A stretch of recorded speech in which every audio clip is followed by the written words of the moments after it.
Think your textbooks are too expensive? So do we. Meet Cengage Unlimited, access to all your Cengage courses on platforms like MindTap and WebAssign, ebooks, and a free print rental. Subscribe for just $119.99 per semester. Visit NoLimitsToLearn.com. Blog Talk Radio. We will bury you. We will bury you. We will bury you. We will bury you. We will bury you. We will bury you.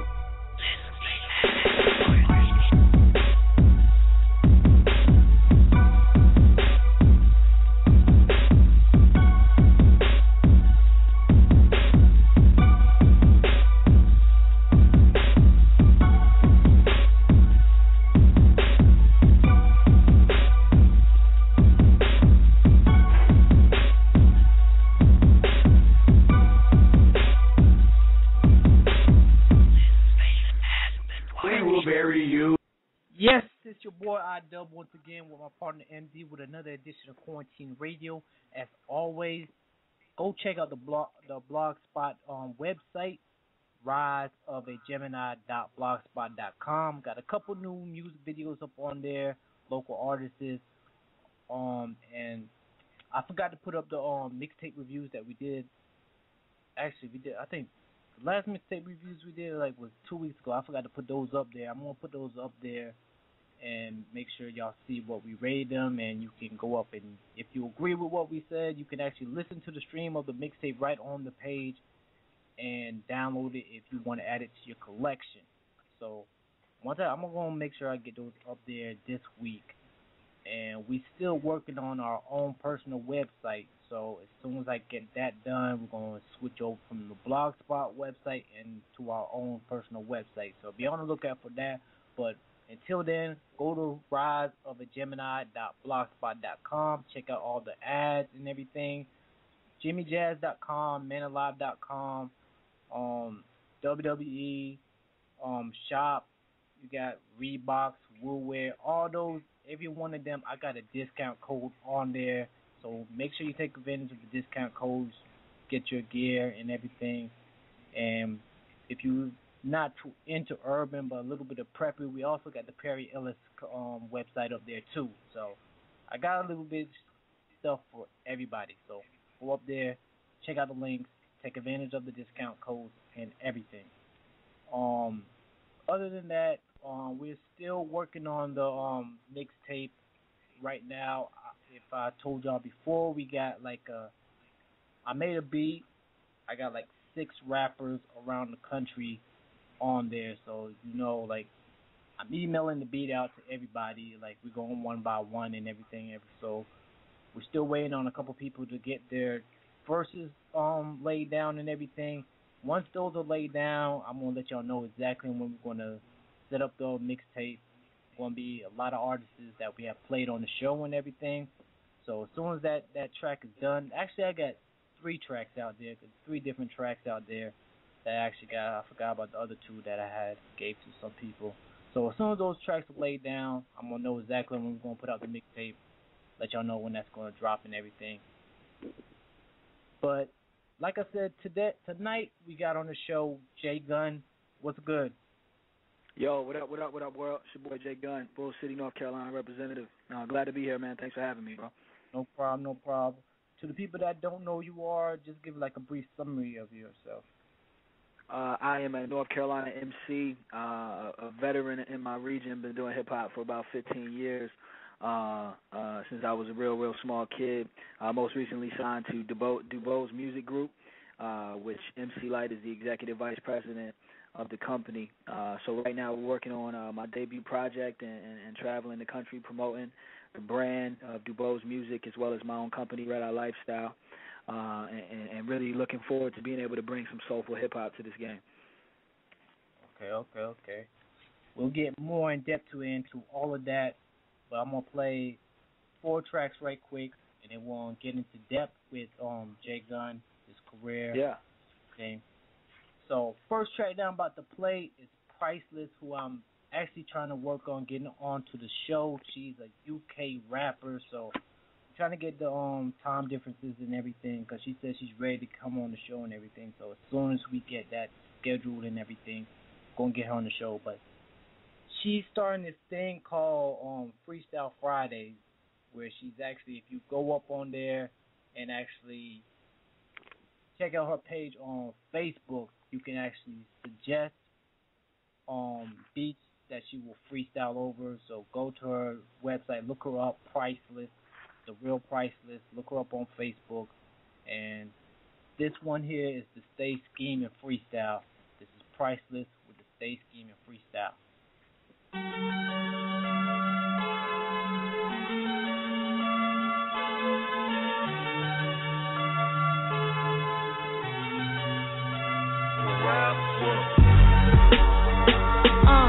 Yeah. 2012 Freestyle Friday. Priceless. Look, shit, I just wanna get paid. Got me thinking, shall I grow the high grade? Cause out here the bills are still overflowing me, and the government ain't raising the wage. And I ain't trying to be a part of the liberties, no criminal, but yeah, I be stacking from activities, metaphors and similes, Wu-Tang killer biz, with my Uzi gun, killing a bunch of minimies, hit-making tendencies, dreaming about my businesses, open up my closet, getting rid of them skeletons, send all your delegates, kill you with the elegance, by the law of the jungle, what's a mouse to an elephant, I be getting my Rick Rossing, I'm a bad mom, leaving the beat off and leaving the beat coughing, Stone Cold Steve Austin, living a fast life and leaving a big coffin. On the beat, my anger I exhibit, rhymes that they mimic, I take it in good spirit, but I ain't trying to end with a punch that don't finish. My pie with no finish, your time gets diminished, yeah. Spit bars that are hot, fresh off the roaster. If it don't make money, I'm giving the cold shoulder. I ain't one to be fooled like a drunk that ain't sober. Got the mind of a G and the lion heart of a soldier. So why these bitches stay scheming? I'm the sum of all fears, Morgan Freeman. Yeah, believing, achieving, heaven sent, but I'm still on God's earth with the demons. Got a pure heart, pure soul, so I won't be rejected like a first team player. Yeah, I'm sure to be selected. We don't deal with the paganism that will get detected. Staying true to myself is like a skill that I perfected. Enough of them are just red-eyed. Calm in the cloud, Mr. Vegas head tight. And I'm hitting goals, shooting like a Tech 9. World's coming to an end, I can't afford to take time. So I'm going in, hungry for this, but I'm never growing thin. Yeah, I be a heavyweight and I ain't talking in the gym. Always in season, weather, autumn, winter, summer, spring. Leader of the gang, supreme ruler, call me sovereign. Now I don't deal with them chicks and their hostility. Now I don't need no circle just to prove my abilities. Cause I spit bullets by the heat of my tongue. So watch your money when I'm beating my gun.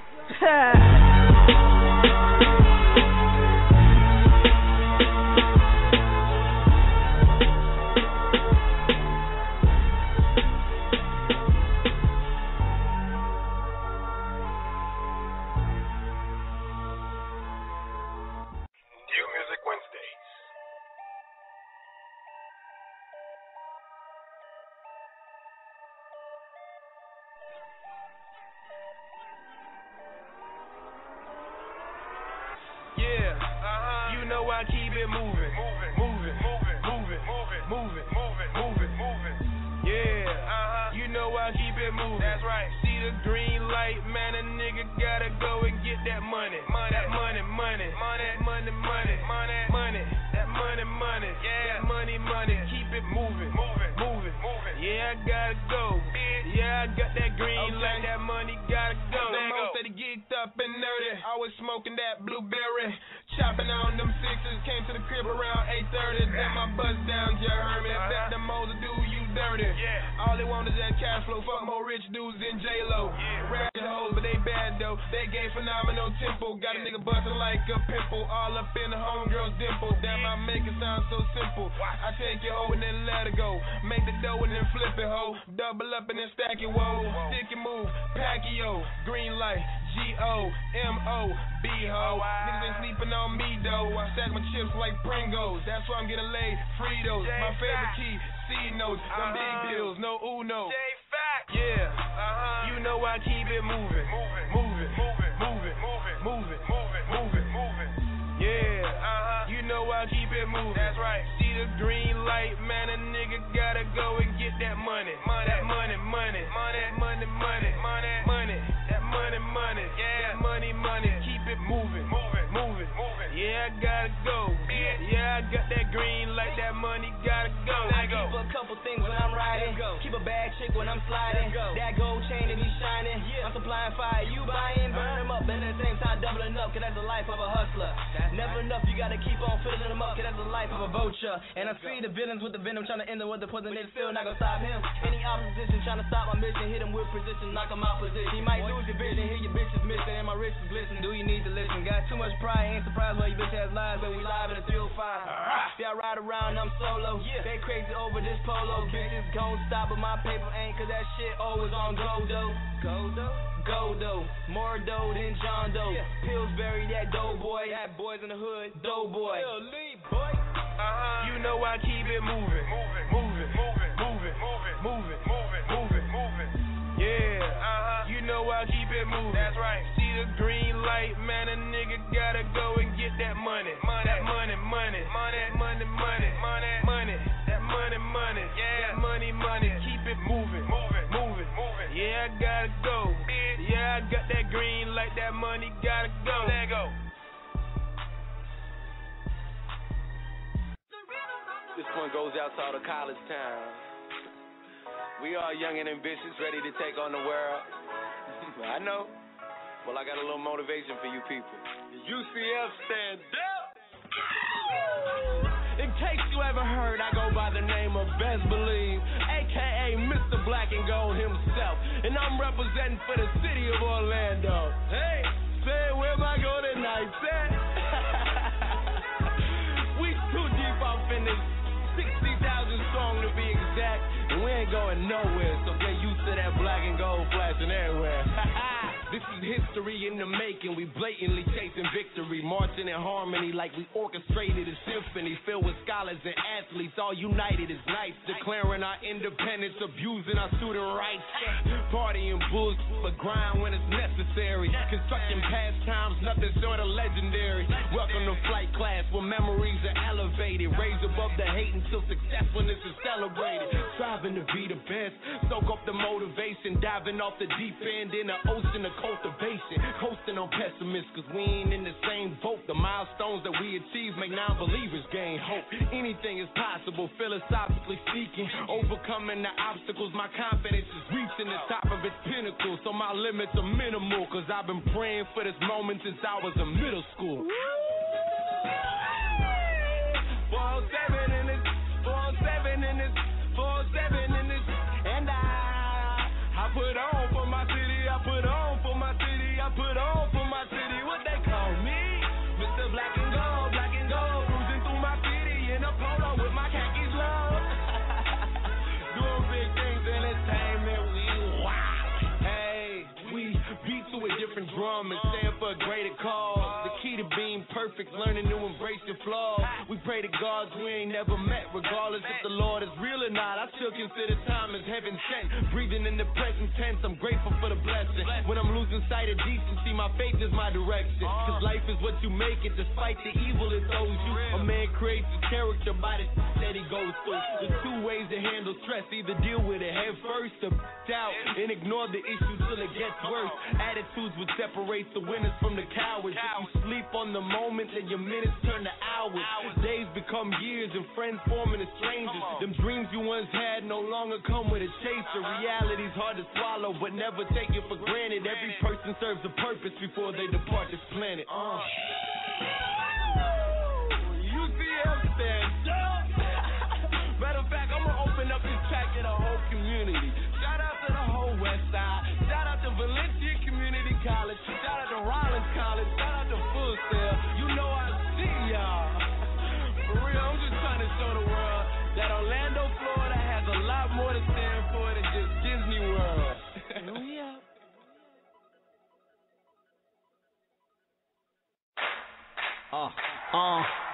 This is the one right here. Shit feels special. Gunner. Brandon Pierre. I feel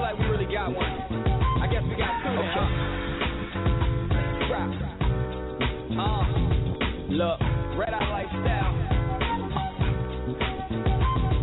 Come on. I'm feeling legendary, better than I ever felt. Feel like the champion, heavyweight with every belt. I'm in the Continental, I'm living flying simple. You in Bentley Continentals, acting like it's not a rental. I'm so stylish with no stylish. You brought on my profile pic, trying to load down dick. Speed pass won't ease back, I mean that. Realest of MCs, bitch, please tell him he's back. Same brother on the mission to get better bread. John give me naked head just to keep the edge of edge. I walk up in the club like my name's on the D. Drink French breaks, 3 shots of some water, please. I'm fucking fly, feeling high as marijuana trees. Parasail, parasailing, pussy and some palm trees. The legendary J Gunn is what they call me. Habitually winning and I'm thinking you should applaud me.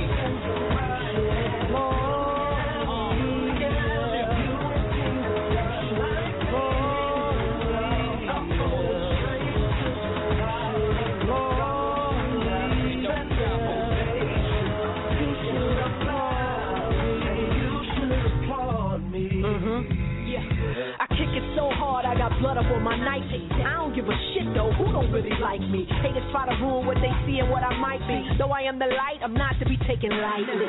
Cracking every lip, stomping on your carpet. Clear, we the only ones here to get it started. For you, this is probably a hobby. For me, not hardly. Say facts, they still wanna card me. You know light, steady revolving, never involved in fake nigga problems. Like a J Gunn, with they facing 2 loose cannons, with not a lot of patience. Fuck the waiting, contemplating, the guessing about who's the best in this highest. Now what did you miss? Better rearrange your list. I'm all that's pretty much the list.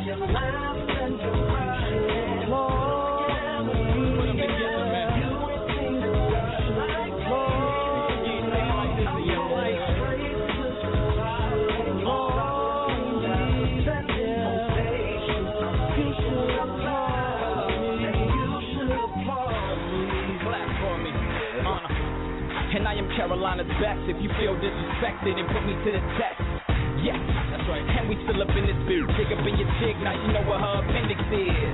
I'm such a tremendous lyricist. Spit it sick as syphilis, you were insignificant. Specifically speaking to the peeps who wasn't listening. Shout out to the few that's been riding like Michelin. I will not forget you on the road to these riches, man. Trying to make $100 grand, rapping like Michigan. What? And maybe you ain't catch that. Whoever's the greatest to you, gonna will surpass that. Dead or alive, brother, head off the watch. Guess you could say my time's coming. I'm just talking shit now. Standing ovation, don't sit down. You should applaud me.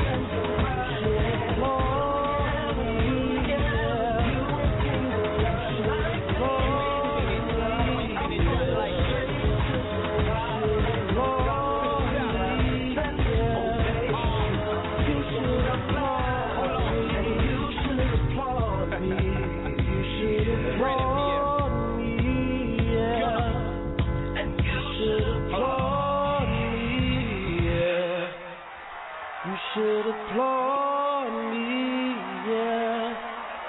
You should applaud me. Alright, we're back.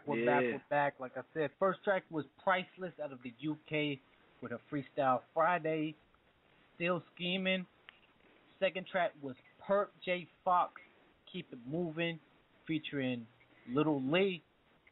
Third track was Bez Believe out of Florida with Rhythm of the Night. That's the UCF anthem over there.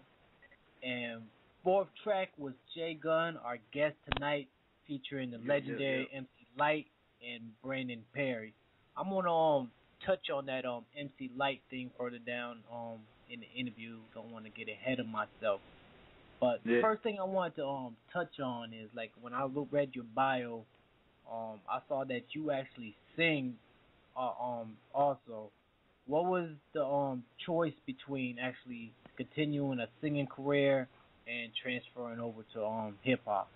Is that you on the hook? Made you actually decide that? Nah, that's Brandon Pierre on the hook actually. But like as a kid, as like a very very small kid, I sang. Everybody wanted to be Michael Jackson when we were growing up, so I wanted to be Michael Jackson too. So I sang a little bit, and even. I acted as well, so from time to time I would do like musical theater and sing, but to be honest, I really couldn't sing that well. So that was, even as a kid, I mean, I wasn't a great singer. And as far as expressing myself, I always felt like I could express myself better through hip hop. I mean, when a singer does a song, we all notice the verses are, only a few words. It's more so about the melody. I felt like I had a lot more to say, and hip hop gave me that outlet to really, really express myself. And in 16 bars, you can say a whole lot more than you can in a verse on a song where you're singing. True. Yeah. Okay. So like I also noticed like you went into like a lot of freestyle battles. Like one thing about I believe it says you won like nearly 200 freestyle battles. Like one thing about like freestyle battlers, they always say they can't transfer over to like an album type of artist and stuff like that. How were you able to transition from the freestyle world into actually making albums? I had a lot of help doing that. I think I started off real young. I was battling at 10 and 11 years old, so I was always younger than the cats that I was battling, and I did pretty well. And the older cats would kind of take me under their wing, like, yo, you're dope, but there's a future in this that's further than battling. I kind of used battling as a way to get respect. Even once I got to college, people kind of look at me, I'm this little light-skinned dude, and they're like, nah, he can't rhyme, or he ain't, whatever. And freestyle battling gives me that opportunity to show them that I can out-rhyme them. But when I decided this was something I wanted to do as a career, people don't want to hear you rapping them to death on every record. They really want to, have some substance to it and make a song, with some melody and some production and something that can move them and a hook that they can feel. And that really just came from people mentoring me. There's a DJ collective out here called the Butter Team, and they were kind of the first cast to take me under their wing. And then there's a brother named DJ Samps who DJs radio around here. He took me, under his wing and kind of helped me structure my songs. And from that, when I met Ninth Wonder and Crisis, when I was I think I was 13 or 14, they were doing their thing, and I went for Ninth, and I'm thinking I'm the best MC in the world, you know what I mean? And I go rhyme for him, and he's like, yeah, that's cool, but can you make a song? Can you make a jam? And at the time I thought I could because I had been making songs, but dealing with those cats and learning how to structure a song and make something that's not just lyrics over a beat, it really took a lot of help. So I credit that to the people that were around me and supporting me and helping me. Yeah, I think that's one thing like a lot of MCs don't get is like, cause like what you just said, you have to have a balance into your actual album and everything, and mixtape and everything. And that's one thing that I noticed with some people, like they just want to go hard all the time on their albums and stuff like that, and it doesn't show their creativity. So I'm glad you actually touched on that too. You said you met Ninth Wonder before, like he was popular and everything. Yeah, actually, I met we all came up around the same time. So, like I said, I was doing the freestyle battles around the city and in the area, Raleigh, Durham, Chapel Hill, Charlotte, the whole state really. And Ninth was at that time. Ninth was hanging out at the college radio station up at Duke, and it's the same spot that I kind of came up. I used to call in and rap on the radio and all of that. And everywhere that we went in the hip hop scene, we were together. And I think Ninth judged a battle. It was me and Fonte actually battling. And Ninth was one of the judges. It was like a competition they had downtown Durham, and cash prize and all of that. So we pretty much saw each other everywhere, and they were just starting off. Ninth was just starting to produce, and DJing a little bit. Little Brother had just formed. It was a real dope time around here. So we all came up. We all came up together. That sounds a little biased, man. Like, how are you gonna be judging? They in a group, you battling. Nah, the thing was, at the time they weren't even a group. Like, I think they called themselves. I think Ninth and this cat Big Doe, he was managing a few of the Justice League cats at one point. But at that time, there was no Justice League. There was no Little Brother. It was just Fonte was a dope rapper. He went to Central. I didn't even know Big Pooh at the time, but I knew Ninth and Doe. They had like a production team. I think they called it the Planet, and that's where I knew them cats from. Like, they produced, but it wasn't a biased thing. It could have been if they were a group, but at the time, I don't think that Little Brother existed. All right. Yeah. When I heard that joint we just played, I had like a little epiphany, like a little deja vu, because I was repeating the chorus the other day, I'm like, what song is that? I was listening to so much music. I sometimes I forget, you know what I mean? I was like, I was like, damn, who is it? I was repeating the chorus, so that's definitely a good look. Because if I can remember it, you know what I mean? That's definitely a good look. Yo, how? Yeah. Who produced that joint? Who produced that joint right there? And that's produced. Work that together. Man, that joint is produced by a production team called Equinox Productions. Equinox, for the most part, I think they're in Greensboro. It's a 3-man team. They do beats together, you know, similar to the way the Neptunes used to do. And they actually did some production for me on my first solo album, which was around 2006. We were recording. So when I got with the new situation and wanted to go do some jams, they sent me that, and I immediately loved it. I loved the claps in it, you know what I mean? And I came up with the "You Should Applaud Me" thing, and hit Brandon. Brandon is a singer on it. Like, yo, I got this idea for this jam. I want you to get on it. This is kind of how I wanted to. This is the concept I got for it. Brandon pinned the hook, and we went in and knocked it out. So that joint was done for years prior to me meeting MC Light, and Light heard it and was like, yo, I want to jump on that. So she threw a verse on it, and, you know, that's legendary MC Light. Can't turn her down, so she did her thing on it. It came together real nicely. Yeah. Yo, did you ever have that played over at 88.1? I don't think they spun it. No, I don't think so. Most of the college radio I get is 88.7, which is Duke. KNC I don't know. They might spin it, but not that I know of. I don't even have any contacts over there, so no, I wouldn't. I don't think so. Okay, cause I was at work and I was like, yo, who the hell is? Why am I repeating this?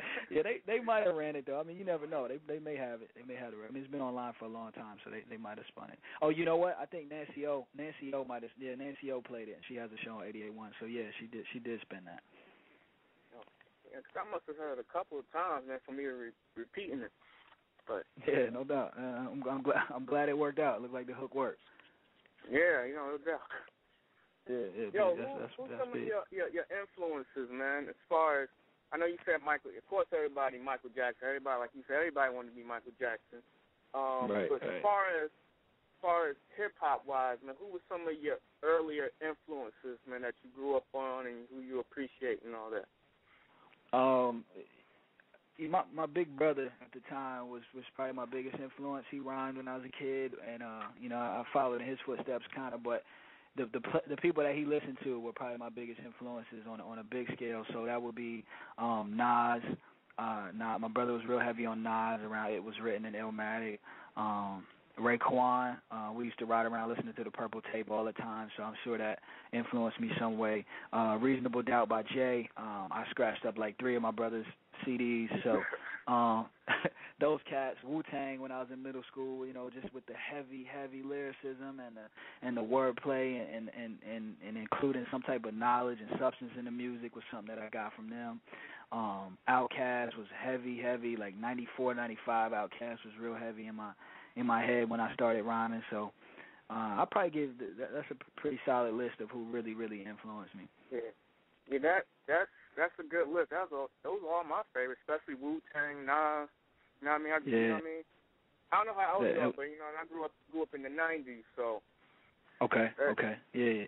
Yeah, so you know what I mean. Those were the main influences. You know what I'm saying? Well, along with a couple of others. Right. Yeah. We about the same age. Because they were hitting. You know what I mean? Like real. Wu-Tang Forever came out. I was in, I think, 6th or 7th grade.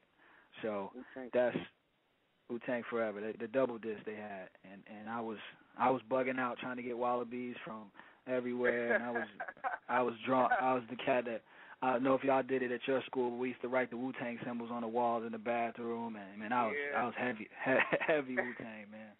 I was real heavy Wu-Tang. I knew all the affiliates and everything, man. Yo, I bought every Killer Army, Wu Gambinos, and Grave Diggers, everything that had Wu-Tang on it. Wu Syndicate, yeah. Killer Priest was it, yeah. I was on it. Anything that was Wu-Tang. Yep. A lot of Darkman had an ill CD, and he's still doing music. My partner Kate Black does some work with him. Yeah. He's dope. He was messing with a drama for a minute. Yep. Wu-Tang, I think I think they had the most niggas eating in the history of rap, probably, yo. Yeah, the game, I mean, they were 200, 300 deep if you think about all of the affiliates they had, man, like, ridiculous. I remember the one joint, I think it's on the first Wu-Tang CD, where RZA just names mad people. I don't know, he's just naming everybody. Some chick, Blue Raspberry, I mean, he had millions of people in Wu-Tang, man, so, it was crazy, man. He had the Swarm, Black Knights, and all, yo, that was... Yeah. What do you think about that era in hip-hop, man? That era in hip-hop, there was so much...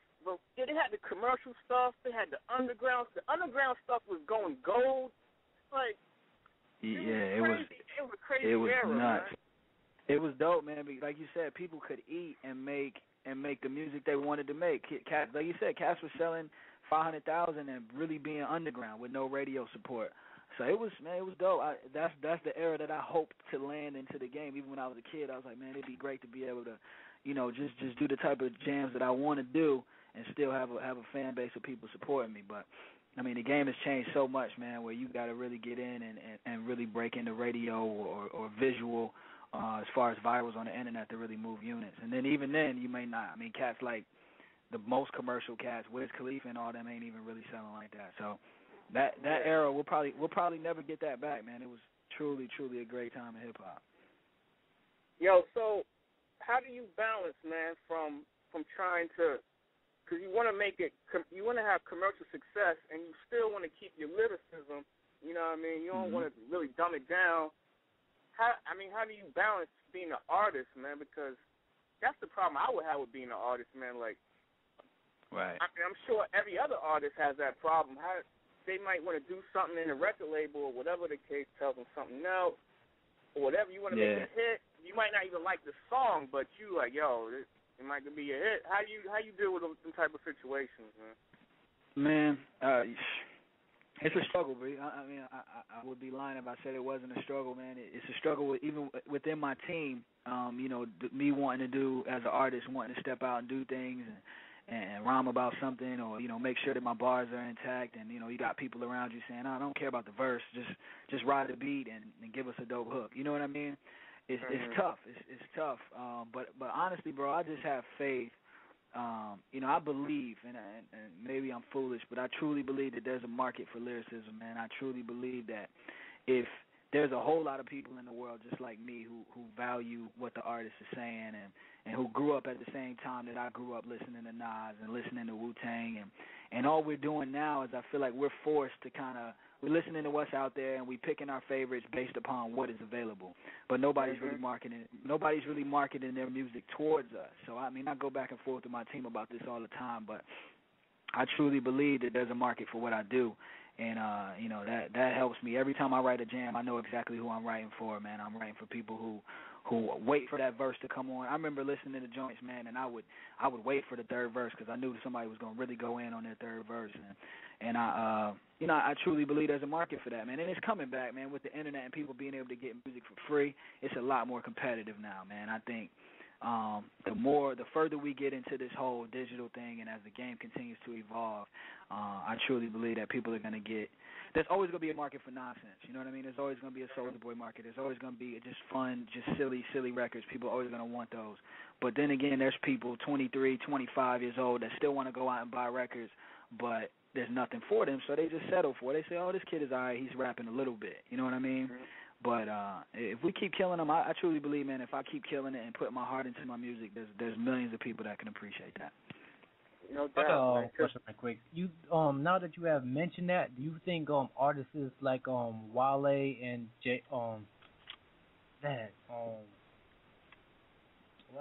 I just forgot his name. J. Cole? Yeah, J. Cole, because I was saying J, and I was about to say J Gunn, but J. Cole. I think artists like Wale and J. Cole is actually opening the door back for those type of artists.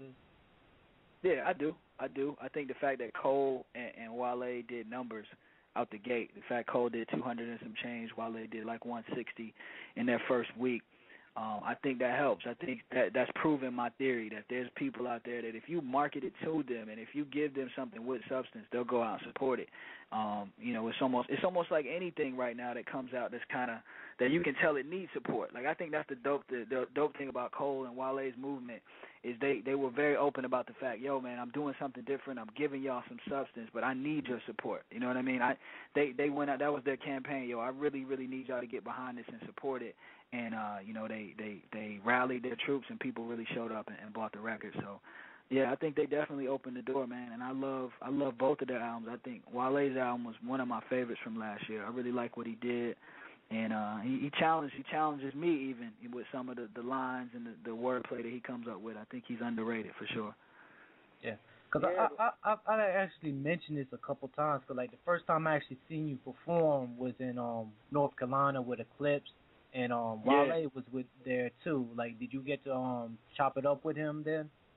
Yeah, you know what? I did, man, and I've actually run into Wale a few times now. I saw him at the BET Awards now, and he's a real cool dude. When I met him the second time around with Light, he was just very, very humble and very, just to the point and real. I'm probably one of the first people that's ever said Wale is humble, but even when I met him at Guilford College, this was when he was just DC. I mean, really prior to the Warner deal that he had.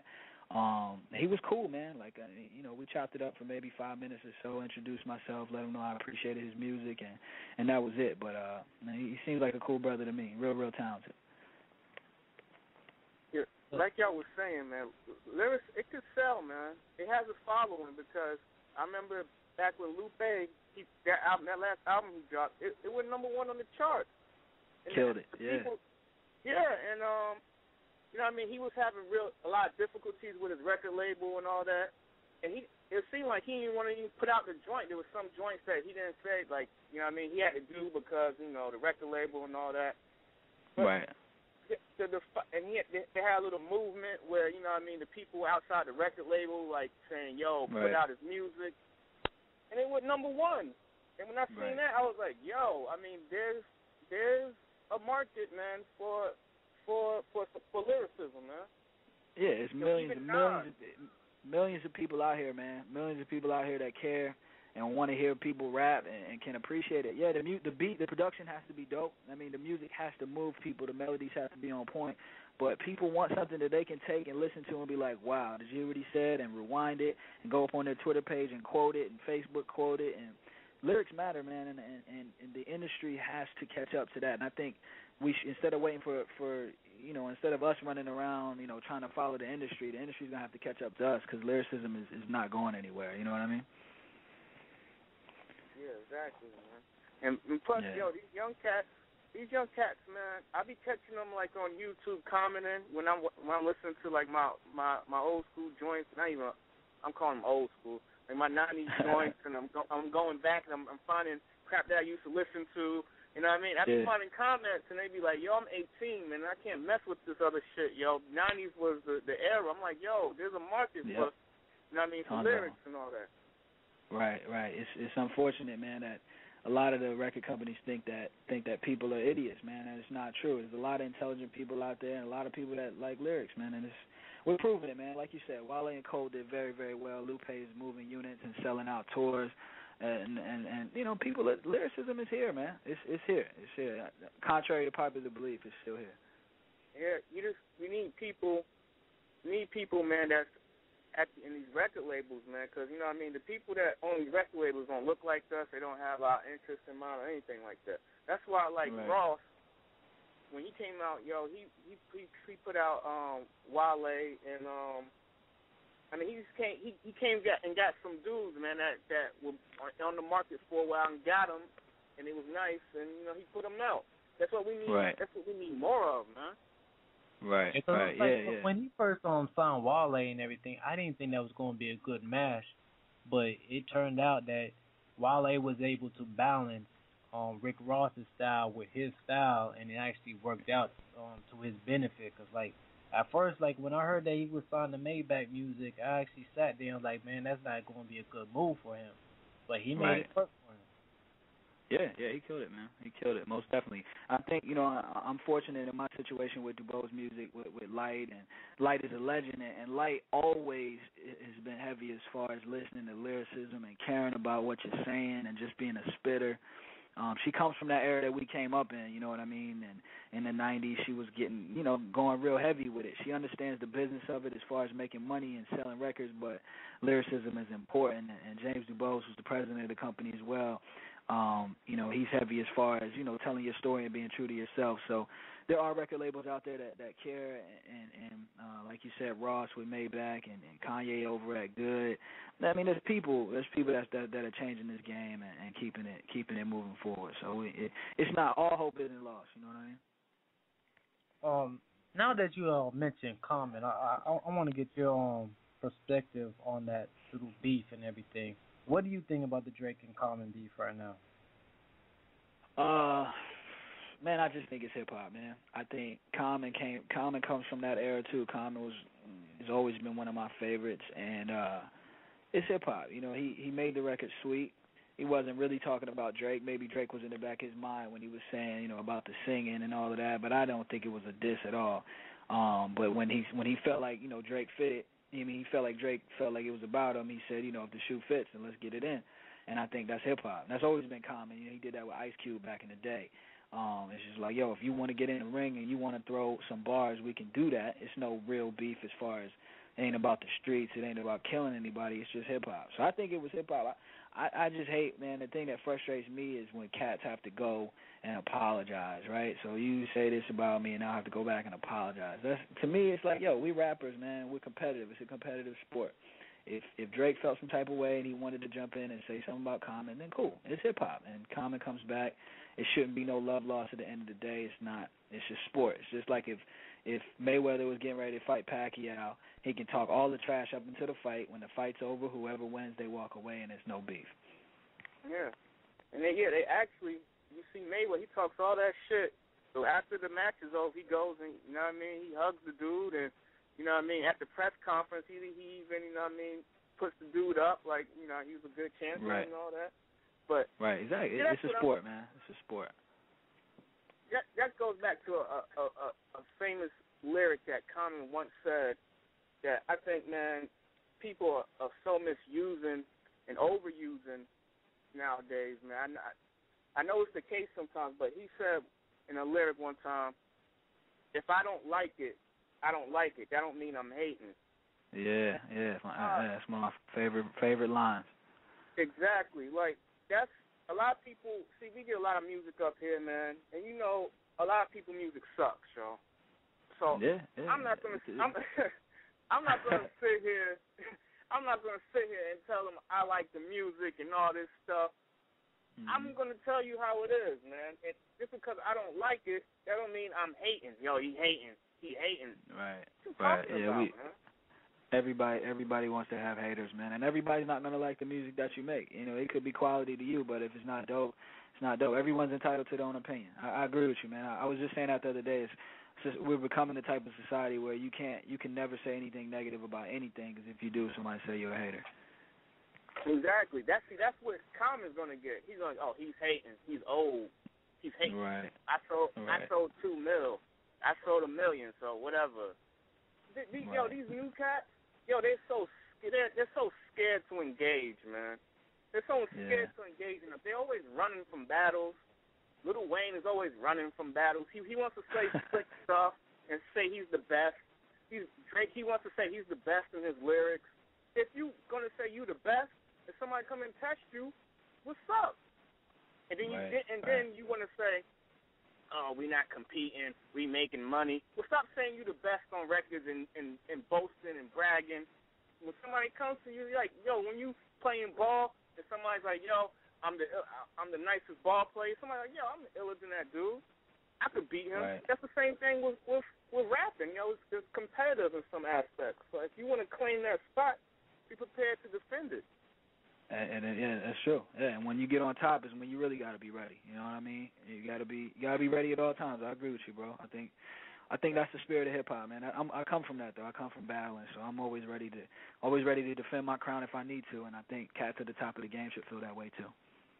Yeah, I think it's become a thing where if you say something about me, people are scared to get. Are they gonna meet up? Are we gonna be fighting when we see each other? I don't know what it is. But Yeah, I can't really speak on the specifics, but yeah, I agree with you. I mean, it is what it is, man. I always enjoy friendly competition. No doubt. So, what we about to get at? We about to get into some music, or we? Yeah. I was just about to say that. I was about to get into some music before we get more in depth into some more conversations and everything. Cool. First track I'm about to play is Paula Campbell, a singer out of Baltimore, for her track Sorry. This is Paula Campbell with Sorry. This moment of respite is brought to you by Subway. 5 footlongs, starting at $4.99 each.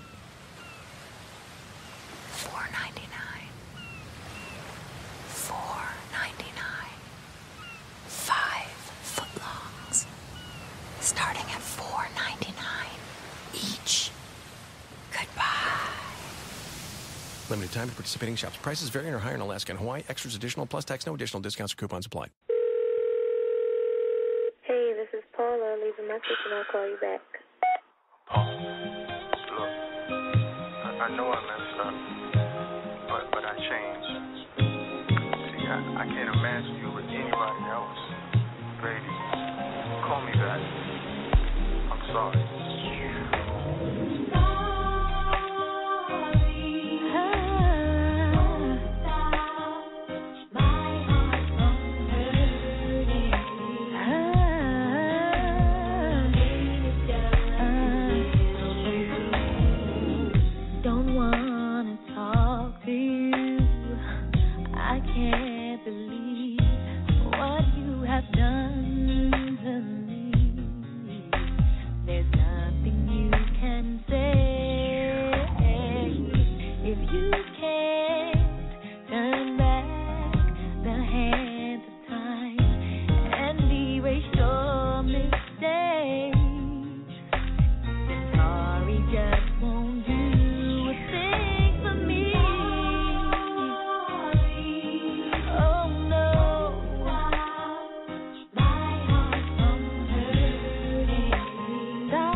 calling. How we gon' pay the ring? Have to pull some applications. Life is more than recreation. Do you even care? Do you even care what happens to us? Life without you. Life without you. I don't wanna do it, no. I don't wanna do it, no. Life without you. Life without you. I don't wanna do it, no. I don't wanna do it, no. She's so lovely. She's so lovely like I do. She's so lovely. She's so lovely like I do. She's so lovely. She's so lovely like I do. She's so lovely. She's so lovely like I do. You know you're still on probation. In time you keep wasting. Say you're gon' do right when you gon' do right. You know what you're facing. Said you're married to the game boy, but I got your last name, boy. Something's gotta change. Do you even care what happens to us? Life without you. Life without you. I don't wanna do it, no. I don't wanna do it, no. Life without you. Life without you. I don't wanna do it, no. I don't wanna do it, no. She's so lovely. She's so lovely like I do. She's so lovely. She's so lovely like I do. She's so lovely. She's so lovely like I do. She's so lovely. She's so lovely like I do. But if you ever been in love with a hustle, let me hear you say. And if you lost somebody to the streets, let me hear you say. If you know somebody doing something, let me hear you say. But if you ever been in love with a hustle, let me hear you say. Life without you. Life without you. I don't wanna do it, no. I don't wanna do it, no. Life without you. Life without you. I don't wanna do it, no. I don't wanna do it, no. She's so lovely. She's so lovely like I do. She's so lovely. She's so lovely like I do.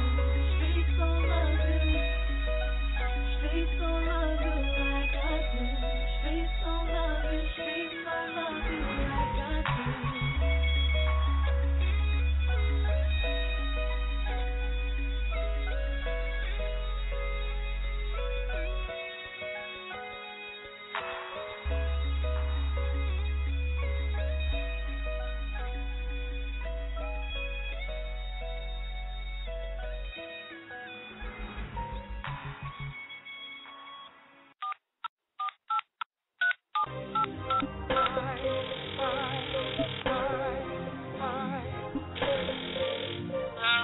Yeah. Don't worry about that. Yo, let me holler at you for a second. Since you left, I can't get no sleep. And what you did, your grass may be a little more green. Let's meet somewhere remote and discreet. I wanna make your body cream and scream. Let me freak that body, freak that body, freak that body, freak it again. Do it to me, oh.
Yeah, recording.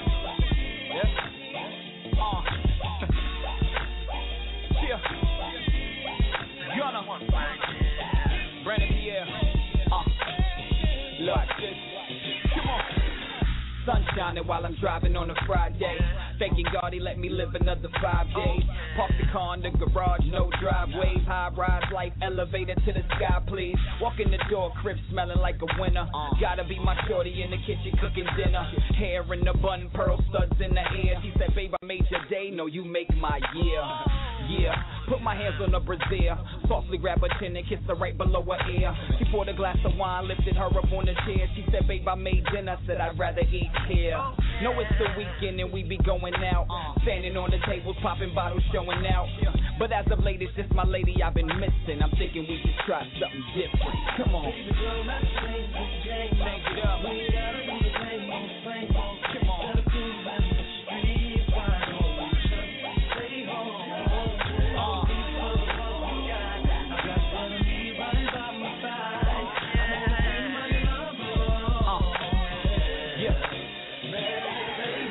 Baby's the queen sitting wonderfully on the throne. Feel like Macaulay talking, love it when we home alone. No visitors, Blackberries or iPhones. Inside the thighs, look in the eyes and I'm gone. Doing my best to take the ride and hold on. It's so good, make it hard for me to last long.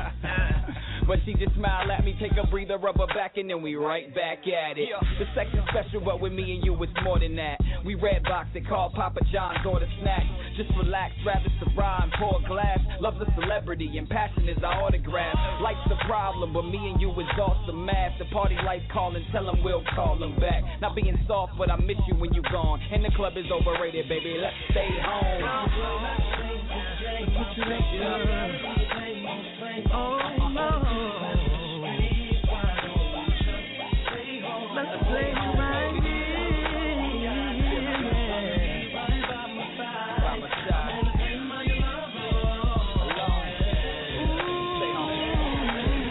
If you got a good girl at home, say yeah. Yeah. And you never wanna treat her wrong, say yeah. Don't take for granted that your girl's gonna be right there. Don't take it for granted. A little guilty goes a long way to show her how much you care. I apologize for taking you for granted, babe. I'm living fast, I just hope you understand it, babe. Let's do it differently tonight. Take my hand, babe, and make love to me while the homie Brandon sing. Hey, Brandon.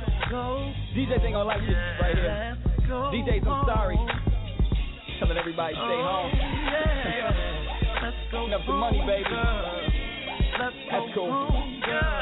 You playing this in the club right now. That's what I want you to do. I want you to point it, baby girl. Talk to her like, let's go home. Brandon Pierre, let's take him home. Come on. Gunner. Alright. First track was on Paula Campbell with Sorry. Second track was Anaya DeFay with Life Without You. Second track was Paul Leo with I Won't Tell. And fourth track was I Guess Tonight, J Gunn with Stay Home.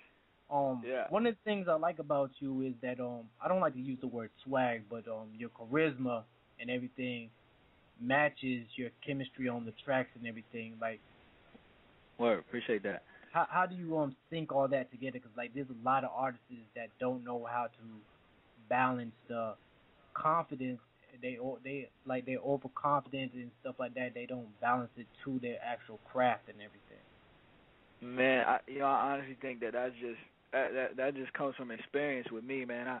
I'm so comfortable on stage and recording and with my music. I'm so comfortable doing it. That it's really just I'm able to just be myself on records, you know what I mean? And I mean I went through phases and growth and where I wasn't as comfortable, and you can hear it, going back I listen to some of my older stuff and I'm like, it wasn't how it is now. I just think right now with the level of experience that I have and just I guess comfort is the best word, man. I'm able to really, really just be myself and let my entire personality really come out. So It's a blessing, man. I'm thankful to have this talent and the ability to do it for so long and continue to improve and continue to get better. So I think the longer I have in the game, I'm still real young, and I got a lot more growth to do. So I'm just really excited about the future and getting even more comfortable and having even more charisma on the record. Yeah, another thing that I noticed, like when you actually perform, like you actually take a risk, 'cause like you don't see too many rappers go up on stage with sandals. Like what actually go outside the box and actually do that? Again, man, I'm just really comfortable in who I am and just being me. I don't.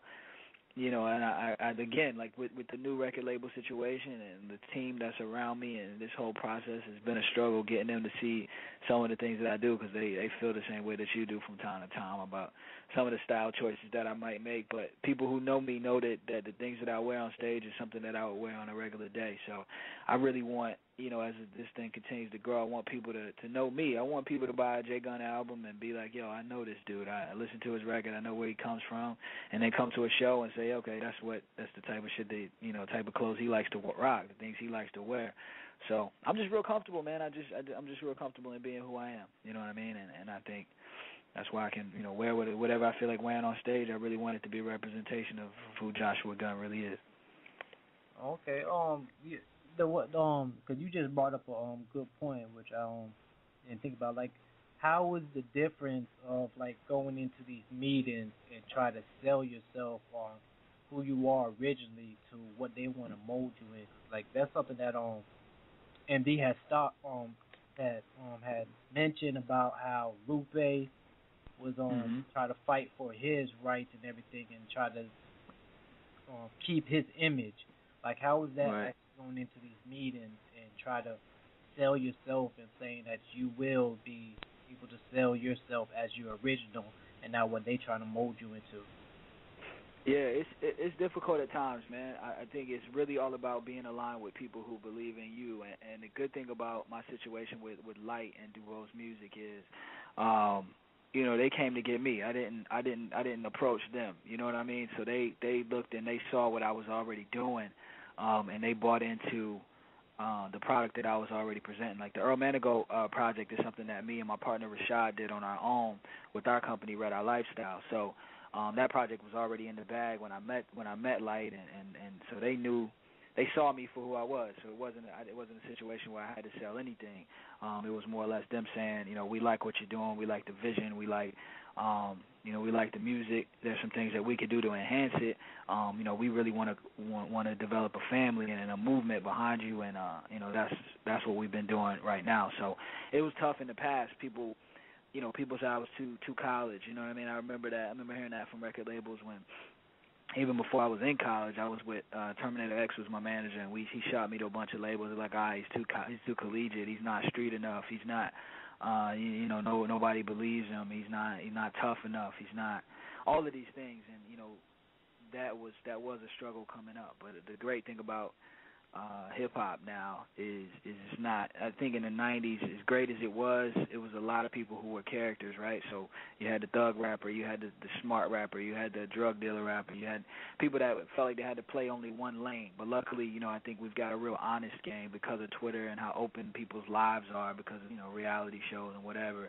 People don't have to, even though they still do. People don't have to lie and pretend as much on record. So.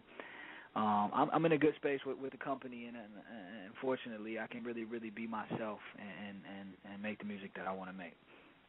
Yeah, that's a great point you just made there. Great point, man. Like you said, like back in the '90s, you had to create. Even some of our biggest artists, like Biggie, when he came out with that, what's that song? Come on, y'all. Huh? Party and bullshit. No. The song with it was all a dream. I used to read Word Up magazine. Juicy. That Biggie's mom, they had money, man. They was good. That wasn't really his. Puff told him to do that. You know what I'm saying? No, I didn't know that. I wasn't familiar with that. Biggie chose to do. He didn't grow. he chose to do what he wanted to do in the streets, you know what I mean? But he didn't come from that type of background. He didn't come from being like they said in the song, going to school without, food, whatever I forgot what I remember the song, but you know what I mean? Mm-hmm. Whatever he was saying in the song, it wasn't really like that. Puff told him to do that. People like a rags to riches type of story.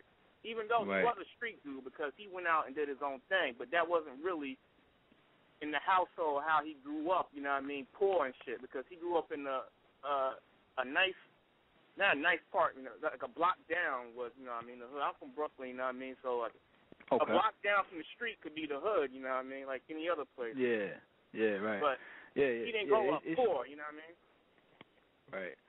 Yeah. I mean, I think in that era, man, it was like the WWF. People had to put on a costume and play a character. Not saying that that's what Big, not saying that that's what Big did, but a lot of people were doing that. And nowadays it's still some of that going on, and there's still people that are pushing for that. This is who you got to be, but I don't know, man. I'm hopeful. I'm hopeful that when my career gets where I see it going, that I can continue to be myself on records, man. That's really all I can focus on. Yeah. Even Nas, man. Remember when he was doing the Escobar? You know what I mean? He was doing the drug stuff. You know what I mean? He even admitted, that wasn't his life. You know what I'm saying? He even had a verse on this up and coming that Rick Ross mixtape. That hot ass verse that he had. He was talking about how he wasn't a successful drug dealer. You know what I'm saying? Yeah. If anybody heard that verse. Yeah. Yeah. But, absolutely. Yeah, but let's get into your lyricism a little bit, man. Okay. So hold on. I want to ask one more question before we get into that, because I remember we interviewed Betty Grind. He's also an artist out of North Carolina, and one thing that he actually touched on. Because you said that the record labels came after you. He's like, record labels came after him too, but I don't want to get into how much money they gave you and everything, but like he was like, if they weren't giving him as much money as he was already making off of independent, he didn't want to sign with them. Is that something that you took in consideration, or did you just say, this looked like a good fit for you? Yeah, for me, it was really just about it being a good fit. It was just about, what our independent grind was what it was. We were already, doing shows across the country, and our mixtapes were doing the downloads, and we had sold some things on iTunes, and generating some type of income for our own company. But for me, it was a good fit, man. I mean, this is to have the expertise. DuBose is a successful media company on the television side, and so one of the biggest things that stuck out for me was just the ability to be visible. And with the game now, it's all about being visible. And with this guy who has proven that he can make or break careers with the cameras, I thought that was a good fit. But really, with having MC Light on board and her expertise, and when we sat down and talked, man, just hearing what the vision that they had laid out and how we would continue what we were already doing, the independent grind, but just escalate it and push it. And the fact that they're willing to take the time to develop me, you know what I mean? And a lot of labels won't take that time with artists. They want you, basically what they're doing now is they're grabbing these cats who are grinding so heavy, you know what I mean? People have 200, 300,000 Twitter followers, and they're selling 50, 60,000 albums on their own independently. So the labels are just snatching them up and saying, put this in the microwave and it's ready to go. But with DuBose, they're actually taking the time to get to know me and develop me and work on my project and give me the opportunity to meet all these people in the industry and grow. So, yeah, it wasn't really about how much money was going to be given to me up front because, I believe I could go out and get money on my own. It was just really, this is a really good fit and it's something exciting. I can be with a company from the ground up and we can build, one of those dynasties, those classic, the way record labels used to run, where you build it from the beginning and then, 10, 15 years from now we can sit back and say, look what we did. Yeah. I was about to talk about that. What y'all talk the record labels and being independent and all that. I was going to talk about that later, but since y'all brung it up, that's the thing, man. This being independent and having a record label. Now, your boy Wiz Khalifa, I don't really listen to his music or anything, but I remember seeing him all over the net, man. I'm like, who's this cat, man? I checked out his music. I didn't really like it. But, you know what I mean? But I kept on seeing him. I'm like, damn, he's grinding, man. This dude grinding hard. He got all these mixtapes coming out. He got a following. Right. I was thinking, he should just, even though I don't like his music, I was just still rooting for him because he had like a real big following, man, like a little underground following, whatever the case. I was like, I hope he stay independent. I'm gonna see what he. But then when he signed, I was like, oh damn. I wish cats, man. I know they're a lure of these record labels. I mean, they throw you like the advance money and all that stuff like that. But at the end of the day, man, you end up becoming, you know what I mean, like a slave kind of. Like, that's what I hear from, you know what I mean, most of these situations with the record labels. I wish we could take it out of their hands, man. Take the music out of their hands completely. And you still dudes be making bread. I mean, not of course the stuff that the record labels could put you on, because they could put you, you know what I mean, they got big, you know what I mean, advertising dollars and all that type of stuff. Right. But at least, how about that dude Tech Nine? This dude been out since the 90s. Yeah, he's legendary. Signed. Yeah, he's legendary. I ain't listened to the dude once, but I know who he is. Yeah. He's been killing it for a minute. He's dope. He's got his own individual style and all of that. I mean, everybody's situation is different. For some people, it makes sense to stay independent. Some need backing. I mean, it really, really just depends on what your situation is. Yeah, true. Yeah, but I hope it comes to a point, man, when you get that, when you get that underground following, when you could do shows off of mixtapes and all that. Right. I wish some of these cats, man, would stay independent, make their own record labels, put their caps on or whatever the case. That's how we take it out the hands, man, of these big record execs, man, because they don't care nothing about what you're trying to do. They trying to make money. Yeah, I can dig it. I can definitely dig it. Especially if they give you, right now I know they're giving out shitty deals and all that. You gotta watch. You gotta watch your contracts, man. I mean, it's very important to have a lawyer. You know what I mean, and lawyer up, man. And even then, I mean, it's give and take. But some people don't take that time and get a lawyer. You know, get your own lawyer, because don't get a lawyer that the label assigns you. You know what I mean? Get your own lawyer and make sure your business is straight. And there are ways to sign deals and be successful. I mean, it can be done, and without getting taken advantage of, it can be done. Yeah. If they give you the right situation, most definitely. But with the shitty situations, man, with your publishing, they own all your publishing and all this shit. Right. Yeah. It's a dirty game. Yeah, no doubt. But like I said, let's get back into your, you know what I mean, your lyricism and your writing process. We'll get into your head a little bit. I want to get into your head.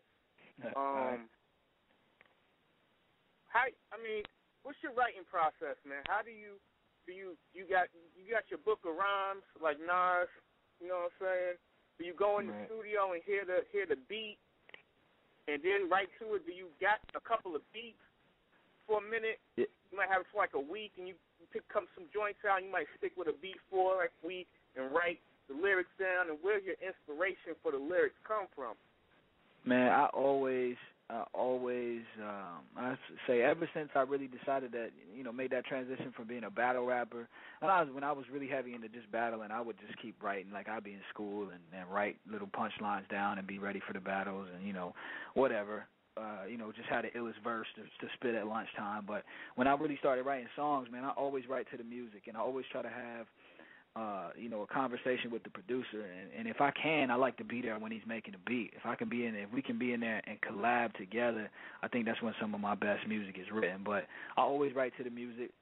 Typically, man, once I hear it, once I get a feel for it, and I hear what I think the music is saying, I write pretty quickly. So it's not a long process for me. So the majority of my inspiration comes from the music and what the beat is saying to me. Okay. As far as, I know it's been a big thing nowadays for the last couple of years of artists, man, saying that they don't write their lyrics down, it's all in their head. and they spit it. Some of these cats need to be writing, you know what I mean? Because what they're saying is a bunch of crap. I think everybody should write it down. I agree with you. I can listen to it and tell when cats are just doing that Jay-Z thing, which is something that, you know, I think Big started it, and Jay has done it throughout his career, not write them down. But I always write mine down, man. I don't know how cats do it and expect to have continuity within the song structure, but I always write my jams down, always. I've never jumped in the booth and just did it. And I don't even know why cats do that, because it's not really impressive, because you're not really freestyling. Like, what these cats are doing is, you know, get in the booth, they say one line, they say, okay, stop, and then they'll think of the next line, say that. You know what I mean? And if it works for it may work for them, but that's what a lot of people don't realize. If you don't record music, you don't know about punching in and stuff like that. So like, because that's what Lil Wayne does. Like I have actually watched Lil Wayne record and stuff like that. I saw a DVD, and like he punches in. Like he'll go in the booth, say a couple lines, and then he'll go back, step out the booth, think for a little bit. So like some of these people think that Lil Wayne, when he says he doesn't write, that he just goes in the booth and just one takes it and stuff like that. I think it's different with Jay-Z and Big, because I actually watch them too. Like they'll sit there with the music in their headphones and everything, listen to the music like 3 or 4 or 5 times, and then like when they got, like, it seems like they just paint the words to the beat inside their head. When some people, they just go in the booth and think they're going to be like, just spit basically nonsense. Well, what I think that they don't write their stuff, and you can tell that they don't write their stuff. Right. Yeah. What Jay does is a gift, man. I mean, I think what he does is amazing. I guess I just don't have that gift, or I've never tried to do it that way. I prefer to be able to see the words on a paper, and you know, it's just, I guess everyone has their own system, man. But I think mine works pretty good for me. Like, I mean, you know what I mean? When I'm a real listener, man, of lyrics and hip hop and flows and shit, like there's like when I listen to an MC, man, sometimes I can hear, I'm like, yo, dude is in the zone, like with his flow and everything. Like, yo, he's in the zone, like a basketball player is in the zone, but I'm like, yo, dude is in the zone, man. Right. Sometimes it just clicks. Yeah, like the flow is just perfect. Everything is, yo, he's matching up with it'd be perfect. I'm like, yo, dude is in the zone, man. And that's what I think some of them punching cats, man, you lose that effect. Right. Because they just punching in and stopping. But when somebody, you could tell they just flowing right through it, man. They in the zone. It's crazy. Like, I get that feeling with Nas and a lot of other cats, man. When they just like in the zone. Just locked in. Yeah, I agree with you, man. Yeah. That's every now and then you get one of them verses and you listen to it, you're like, yo, this cat was, you know, locked in. So I'm definitely feeling you on that. So that's how you do. You write it down. You get in the booth. I always write my rhymes. I normally write at the studio with the beat running. Just throw the beat on and I'll write. Once I get the concept locked in, you know, I just go in and really tell, you know, like all of my music is about what I'm doing, my life, and what I've been through. So it's really easy for me once I lock in and know what I'm gonna be talking about, what the concept is gonna be. I just draw from experiences and go in, knock it out, you know, lay it down, and we good, man. For me, it's not a long process, and really what that comes from is when I used to have to pay for studio sessions out of pocket, and like I remember when I was recording with Ninth and them back in the day, I think they were charging us $30 an hour at this cat named Comanche's studio. And for me at the time, I didn't have a job or nothing, so I mean I was like 14, so $30, I had to really get my song done in like an hour. I'd go there like, yo, all right, I got 1 hour to knock this out, and that kind of trained me to record quickly, man, and get everything done in a couple takes. So now when I go in, man, I write it, knock it out, and we on to the next. Yeah, that's nuts, man. Back in the day, man, if you was trying to rap, you had to pay for studio time, man. That was crazy. Now you can have a laptop, and you got your studio right there with the programs that we got now, man. Yeah, it's so easy now, man. I prefer to still go in and do it the old-fashioned way because I like to have a dope engineer there. But yeah, it's easy, man. You can set it up in your house, in your room, and make a whole album. So yeah, technology is amazing. Yeah, that's nuts, yo. Yeah, most definitely. But how do you come up with your different concepts of? I know you listen to the music and you say what the music is telling you or whatever. Yeah. But is there sometimes you come to the studio like, I want to get this off my chest before you even hear the music? There's something that you want to say this day. You know what I mean? Do you go in with? Yeah. Or is it? Go ahead. Yeah, you know what? Like I'll have something happen to me and I'll get inspired to write a song, and I'll kind of. I mean, I don't want to, not to sound cliche, but I just log it in my memory. Like, okay, this is something I need to get off my chest, and then I'll think I forgot about it, and then when I hear a certain beat, I'll be like, yo, this is the beat I was looking for, and then it all comes out. It all comes rushing out on the page, and people look like, yo, why are you writing so fast? I'm like, because I had these ideas before, you know what I mean? But this music just reminded me, like, yo, okay, this is what I want to do. So I don't think I've ever went in and just said, yo, this is what I want to rap about. Let's find a beat to match it. It's more so the beat reminds me of something that I wanted to talk about. Oh, okay. Yeah, all right. Yeah.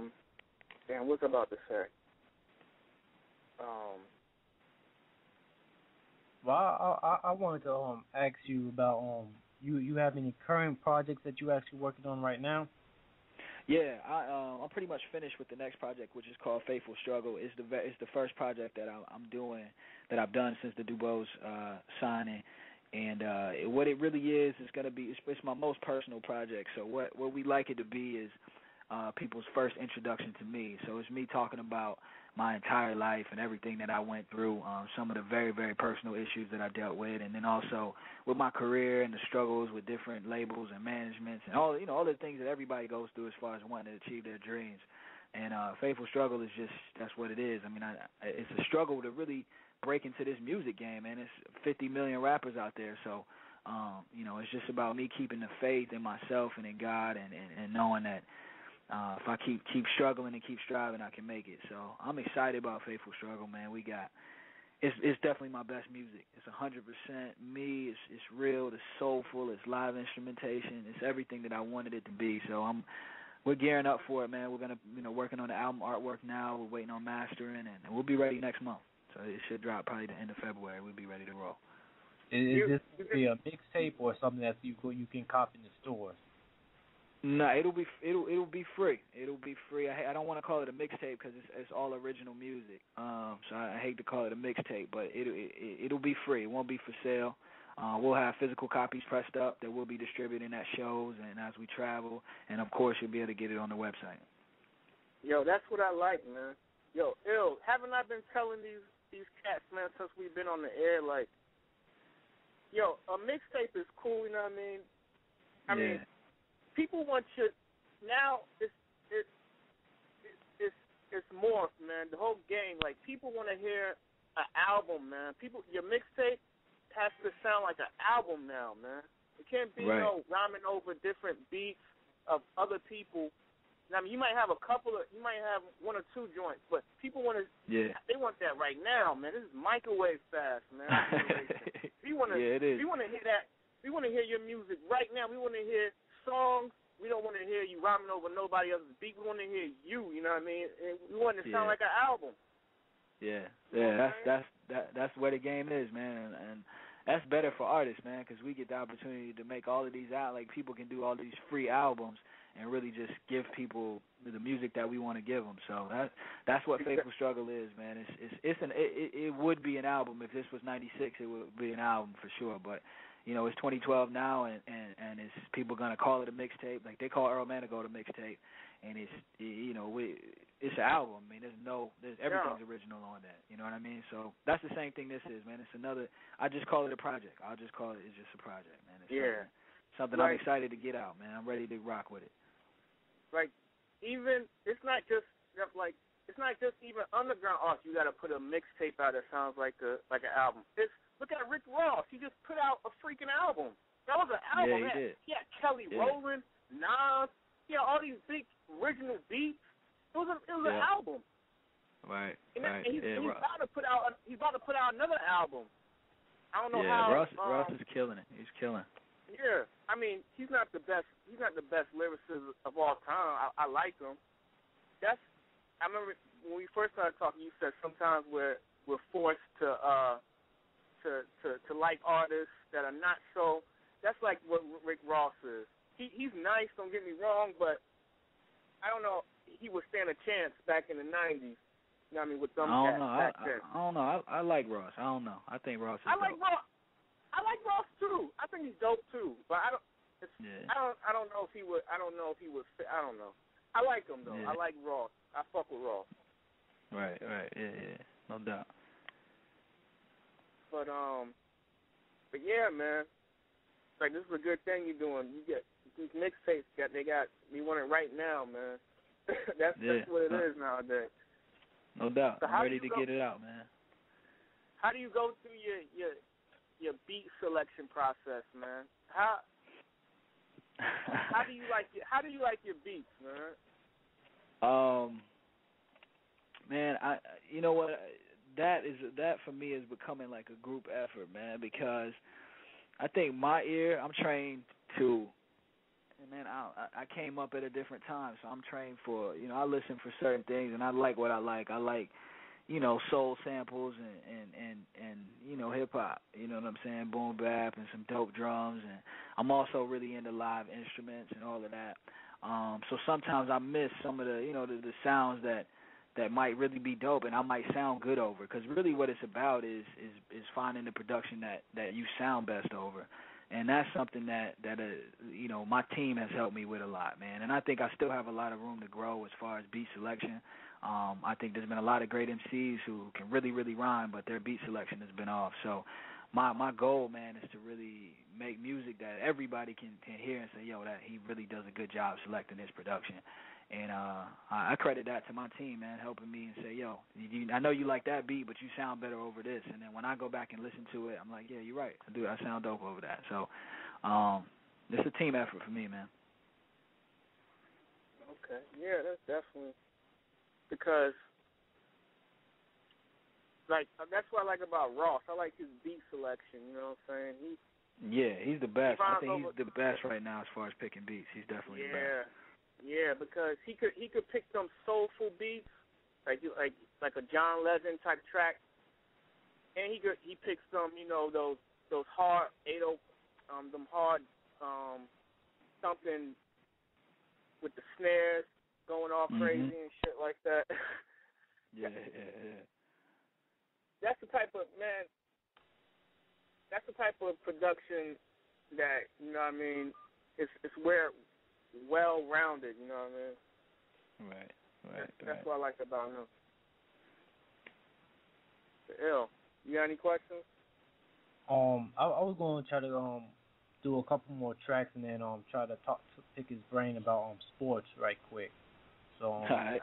I was just going to try to do like 2 tracks, maybe 2 or 3 more tracks, and then talk about some sports. Cool. Yeah, that's what it is. First track we about to play is Snipe Luciano with Get Down. This is off his new mixtape that you can get off that Piff. We ain't reviewed that one yet, but you can go on that Piff, look him up, Snipe Luciano and Young Bliss. This is Snipe Luciano with Get Down featuring Young Bliss. Think your textbooks are too expensive? So do we.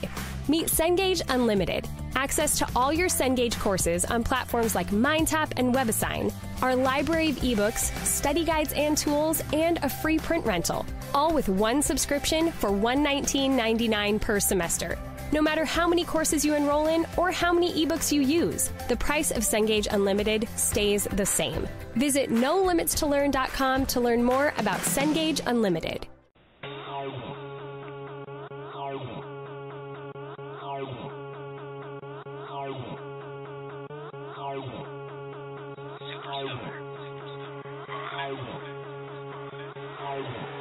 I'm a ball for whatever reason. According to the seasons, you might catch me draped in linens with some Gucci slippers creeping. Lucci like the party, I just don't believe in sleeping. I say till the sun is peaking, it ain't the end of the week. In a drop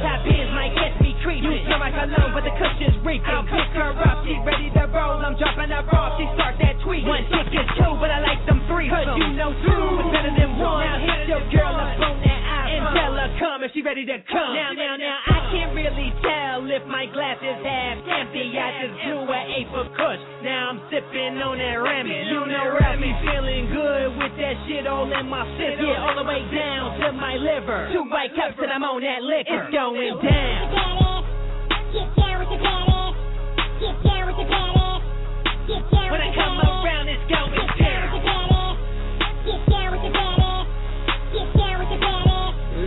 When I come around, it's going down. See life through my eyes. You probably try to mob the same way that I mob. You probably have the same tunes in your iPod. Same wardrobe, same whips that I ride. Bitches so crazy when they see it. Black girls white girls like see it. They get low with some shit. I stay on the honey.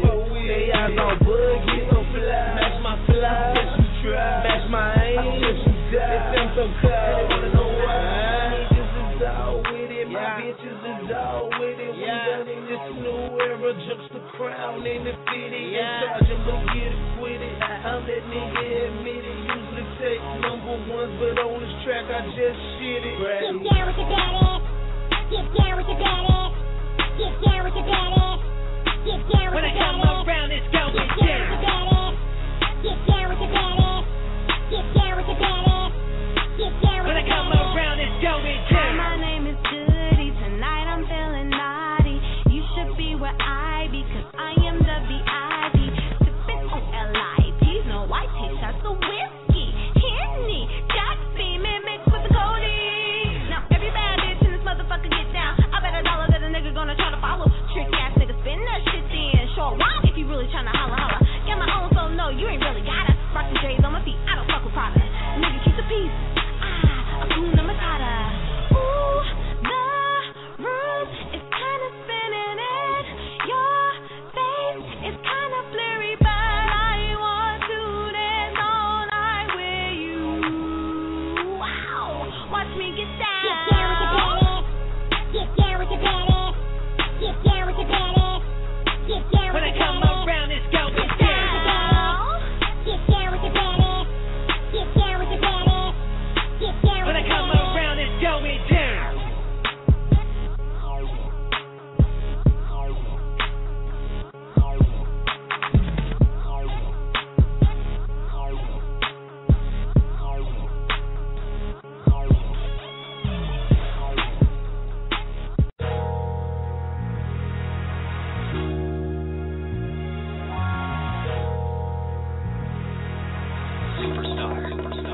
When I'm gone, look, I'm gone. And they ain't looking in the rear view. Tank full of gas, 20 west in my clear view. Pedal to the metal, muscling it fast. Car full of clothes, bags full of cash. Yeah, listen, bad confidence. Listen, when I was young, I made plans. And staying wasn't one of them. Never made friends, I was way too busy stunning them. I was on the block politicking with the old heads. Sipping liquor, listening, plotting on some more bread. And it stuck with me luckily. Skipped a couple pages like fuck a introductory. Jump to the front line, fly front center. They can't even front line, I ain't front with them. From jump been the real dude, real cool. As an adolescent, knew I was destined for real moves. Talk to God, question the one that I kneel to. From Atlanta to LA is a definite real soon. Hey man, I'm out of here, man. Got my bags packed, car full of gas, man. We out of here, man. Hey, man, mom, kiss my kids, hey man. We out of here. When I'm gone, look, I'm gone. And they ain't looking in the rear view. Truck full of gas, 20 west in my clear view. Pedal to the metal, muscling it fast. Bags full of clothes, duffel full of cash.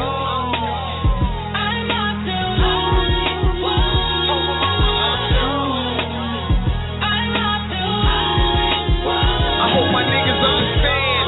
I'm a product of hard living. Decisions had to be made, hope ain't no hard feelings. My numbers might change, and we know that's all given. But I ain't coming back to this bitch, God willing. I'm on to some bigger steps.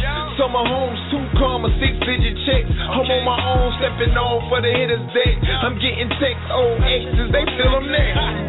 Hey, look, I'm gone, I don't claim fear. Take chasing fame, had to change gears. Brought my kids, brought my main here. Making sure everybody know my name here. Moving to the city that they saying never rain here. Man, they lie like hell. It's raining right motherfucking now, I swear. Nigga, it's raining. Nigga, hey, listen. When I'm gone, look, I'm gone. And they ain't looking in the rear view. Truck full of gas, 20 west in my clear view. Pedal to the metal, muscle in it fast. Bag full of clothes, duffel full of cash.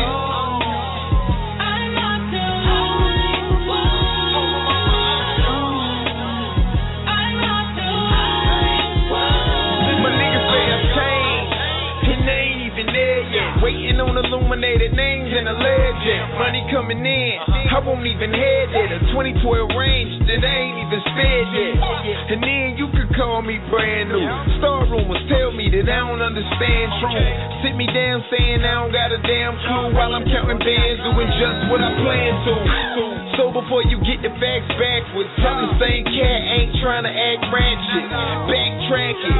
Think I'm Hollywood now, wait until I reach another tax bracket. Man, you niggas ain't gonna be able to tell me shit. Tell you straight fuck up, niggas. I don't know you niggas. I changed my name to some old crazy shit like motherfuckers. When I'm gone, look, I'm gone. And they ain't looking in the rear view. Truck full of gas, 20 west in my clear view. Pedal to the metal, muscle in it fast. Bag full of clothes, duffel full of cash.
Waking up sleepless, pacing through your crib, losing patience with believing, waiting for a reason, praying for relief, and staying on your knees so long that they bleed. I done been there, I'm still there, frustrated, hell yeah, questioning everything like can God even hear? It gets hard breathing here like it's tar in the air, and your heart's got a tear and its scars won't repair, but you don't shed a tear. We are not victims, we are victors here. When the bullshit comes, we dismiss all fear. When they shut them in our face, we just kick doors in, yeah.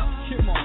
And this is how it should sound. Pain is a game, turn tragedy to touchdown. I'm from a small town, coming from the world now. Fall down, get up, and never give up. Losing is not an option now. We moving and can't a damn thing stop me now. I give up, and I will never give up. And I will never give up, said I will never give up. Say it again like, losing is not an option now. We moving and can't a damn thing stop me now. I give up, and I will never give up. And I will never give up, and I will never give up. And I will never give up. Hate when people hate and try to tell me what I can't do. Careful who I trust, cause even devils have angels. Trying to stay faithful, humble and thankful. Channeling my anger in this music, be grateful. See, haters had a dream once too and allowed it to be broken, so they wanna break you. No sir, no ma'am, not now and not then. They say they will not win, well then I am not them. I am honesty, integrity, the prophecy, the legacy. Heart is of a legend and success is my destiny. I write for anyone who's ever failed. The single mother that's reading her children fairy tales, wondering if they ever will grow up to live one. Dad behind bars, wondering will he ever see his son.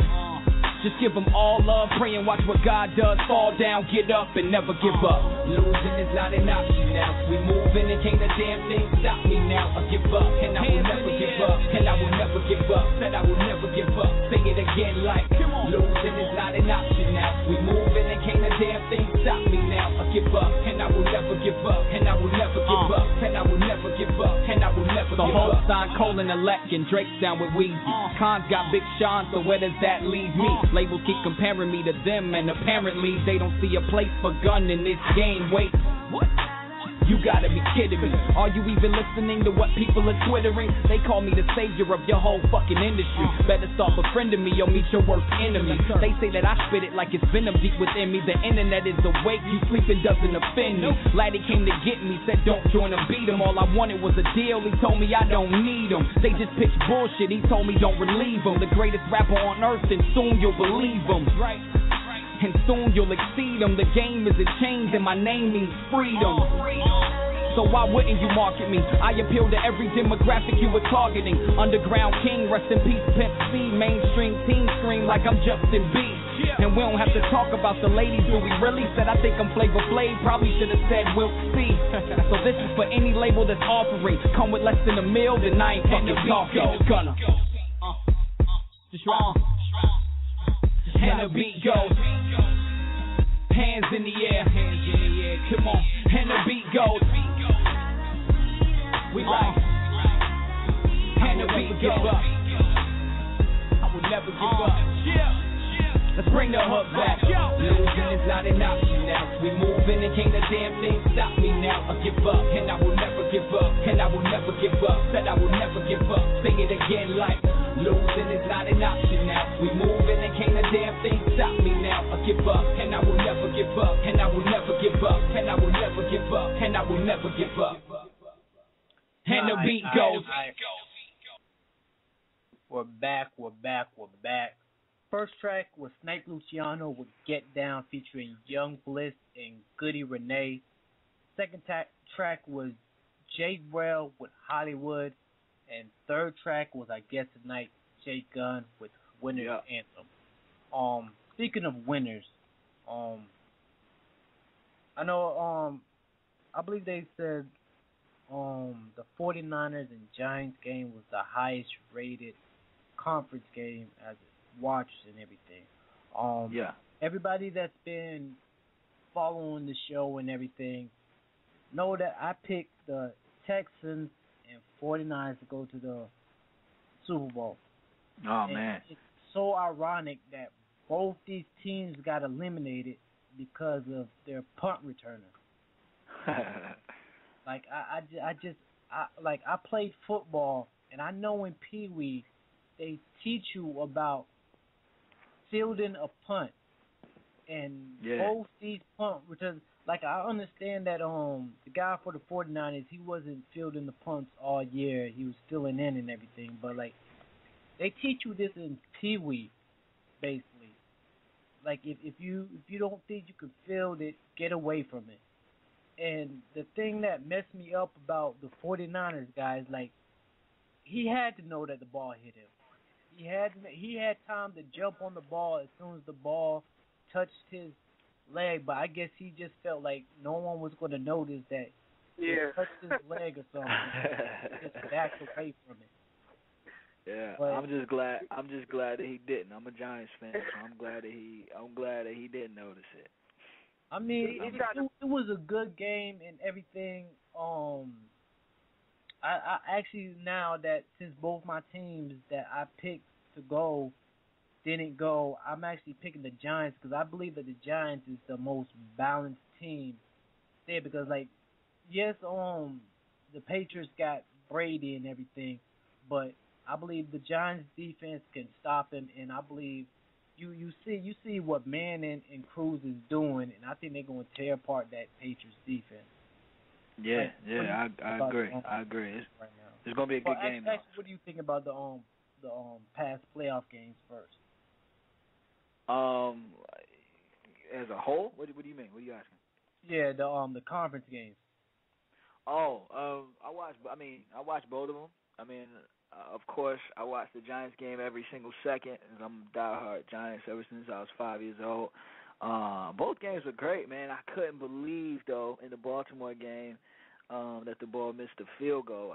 Me and my pops were watching it together, and I'm like, yo, this is over. I mean, Baltimore's going to hit it. It's a wrap. And then I said, but then I stood up, and I was like, what if he misses? And then he blew it. So I felt bad for that dude, man. I felt bad for the kicker. And then the 49ers, Kyle Williams, man, they said he was getting death threats and all of that. So It's tough, man. It's just it's just a game. I don't know. People, death threats is a little extreme, but I don't know. I'm just happy. I'm just happy the Giants won, man. I mean, everybody talked bad about Eli, and I'm a Eli supporter just because I know what it's like to be the little brother, man. That everybody's, he's living in Peyton's shadow, and now he's got the same amount of Super Bowls as his brother and a lot less time. He threw for damn near 5,000 yards this season, and I mean, they're rolling, so I agree with you. I think they got the momentum, they got the balance, the defense, the front four. I think is the best front four in football. On the defensive side, I think with Cruz is playing out of his mind right now. If Nix can stay healthy through the whole game, with good money on the receiver side, and then you got Manningham, who he's a wild card. And the Giants look great in my book, man. I'm picking them by 7 against the Patriots. So Giants by 7. So I'm excited. Yeah, you are right about. I'm about to touch upon what you said, because like at the beginning of the season, Eli said that he should be in the same bracket as Brady, his brother, Rodgers, and Breeze, and people laughed at him. Like this whole season, he has been clutch. Like I can't take that away from him. He has been clutch this whole season. But in that game, the 49ers defense was basically wrecking shop on him and everything. That's why they were doing their thing. Probably the loss, but like they were wrecking shop on him, and that the 49ers defense been doing that to everybody. But Eli been clutch all season. Like you can't take that away from him. He's been clutch all season, and that's one reason why that defense slowed down Brady, and I believe that the Giants got them in that game. Yeah, Eli. One play I remember when he was in trouble. He was running. He flicked the ball off. He flicked the ball off to one of the cats. I forgot who it was. Bradshaw. He flicked it to Bradshaw. Yeah, it was that was clutch right there, man. Yeah, a lot of quarterbacks probably wouldn't even have thought of doing that or been aware that their running back was right there. Because like they were about to take his head off, and he had the awareness to see that his running back was right there. Cause and then you have some quarterbacks that would have messed that play up, and the running back probably would have never got the handle on the ball in the first place. Right. And why did he do that? But with Eli, it's his awareness, man. He's got that He's got that instinct. He's not the most athletic. He's not the fastest. He's not the strongest. He doesn't throw the ball the farthest. I mean, he's not Michael Vick. He's not Brady. You know what I mean? He's not even Aaron Rodgers. But he's got that something that you can't teach, which is that instinct, man, to get out of situations like that and be crafty and be smart. So I'm rolling with Eli every time, man. I'm a big fan. Yeah, you can't tell. I'm not going to say that because like now there's the question: is he better than his brother? Like I don't think he better. Like nah, I wouldn't say. Peyton Manning is a field general. Like he reads, dissects defense and everything. Like even when you play Madden, like it's crazy. Like when you play in the Colts, like he will switch up the plays just like he does in the actual game. Yeah. Like playing the Colts, he will switch up the plays like crazy. Like I hate playing the Colts on Madden because like it's just like him. Like he will switch up the plays, audible and everything.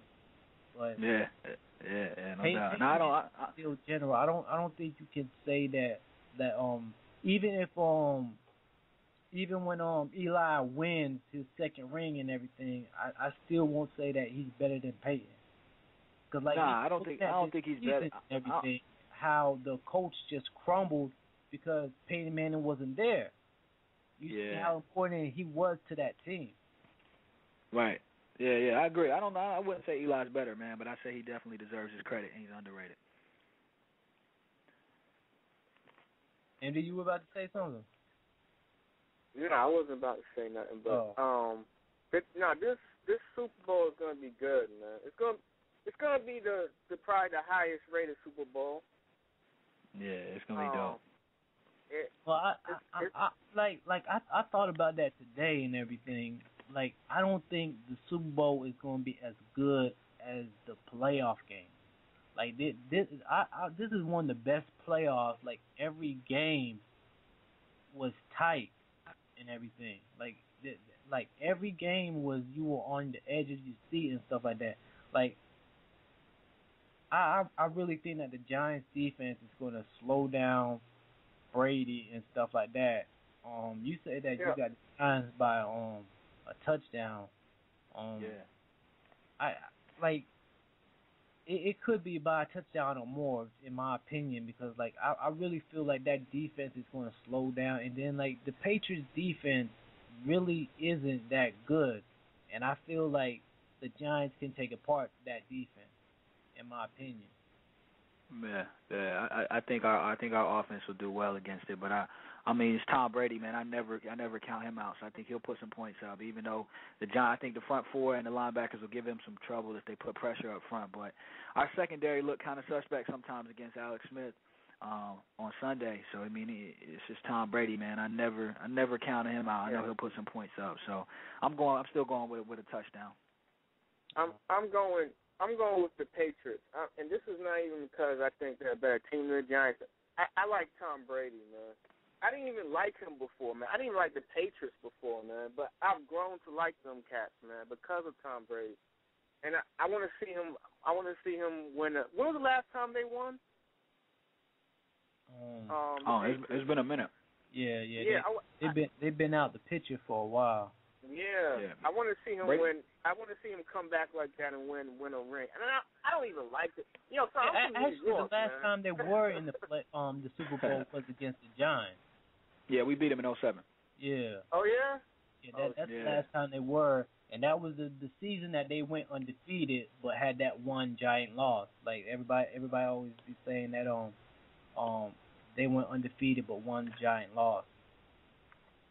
So yep. And they say that Super Bowl is always in the back of Brady's mind. So like he has something to prove and stuff like that, because like they could have went down in history as another undefeated season, but and then that's the year that they had Randy Moss too. Yeah. They had a kid with 16-0 and then killing everybody in the playoffs. But we'll have to take them out one more time this year, man. I'm going to be rooting for the Patriots, but overall I'm just going to be rooting for a good game, man. A real good game, man. No doubt. Yeah, I hope it's a better game than I actually have in my head, but like right now, I just think that all the games before this is going to be better than the actual Super Bowl. That's how I have it in my head, but I hope that it is a good game. But like I just don't see it as a good, like it's going to be as intense as all the other games leading up to this one. But that's just my opinion right now. Yo, I wanna. We're about to come to an end here. We've got about like 6 minutes. I want take a minute or two. You got J Gunn here. You mentioned Mayweather before. You know what I mean? Mm-hmm. Have you been following like the negotiations of all this whole drama between Mayweather and Pacquiao? And who do you think would win a fight between Mayweather and Pacquiao? All right. Again, you picked a person I'm a fan of. So I mean, like I always say, I'm a Carolina basketball fan. I'm a Giants football fan. I'm a Mayweather fan. That's like the three people that I root for, no matter what. So, I follow it, man. I'm on YouTube all the time trying to figure out if I can see some new videos, somebody talking about something.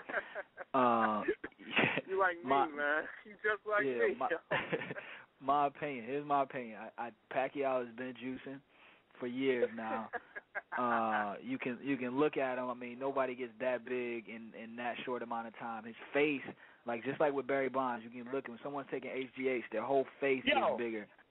And have you been watching Mr. Opal's videos? No, I haven't. Who's that? Oh, okay. I thought because you mentioned his face, because this guy called Mr. Opal, he came out with a video about his facial structure being bigger, but go ahead. No, I haven't seen that. Okay. But yeah, so that's what I'm saying. Like, if you look at Pacquiao from when he was fighting, in 130-something pounds, and now, I mean, it's like a 10-pound fluctuation, but his face is much bigger. Like, if you gain 10 pounds, your face doesn't get that much bigger. So I think he's definitely juicing. I think the fact that he didn't want to do the blood test is proof. I think Mayweather is an incredible boxer. So, like, Pacquiao's a great fighter. You know what I mean? And he's powerful, he's strong, or he's quick, and I mean that's been enhanced, I think, because of the steroids he's been taking.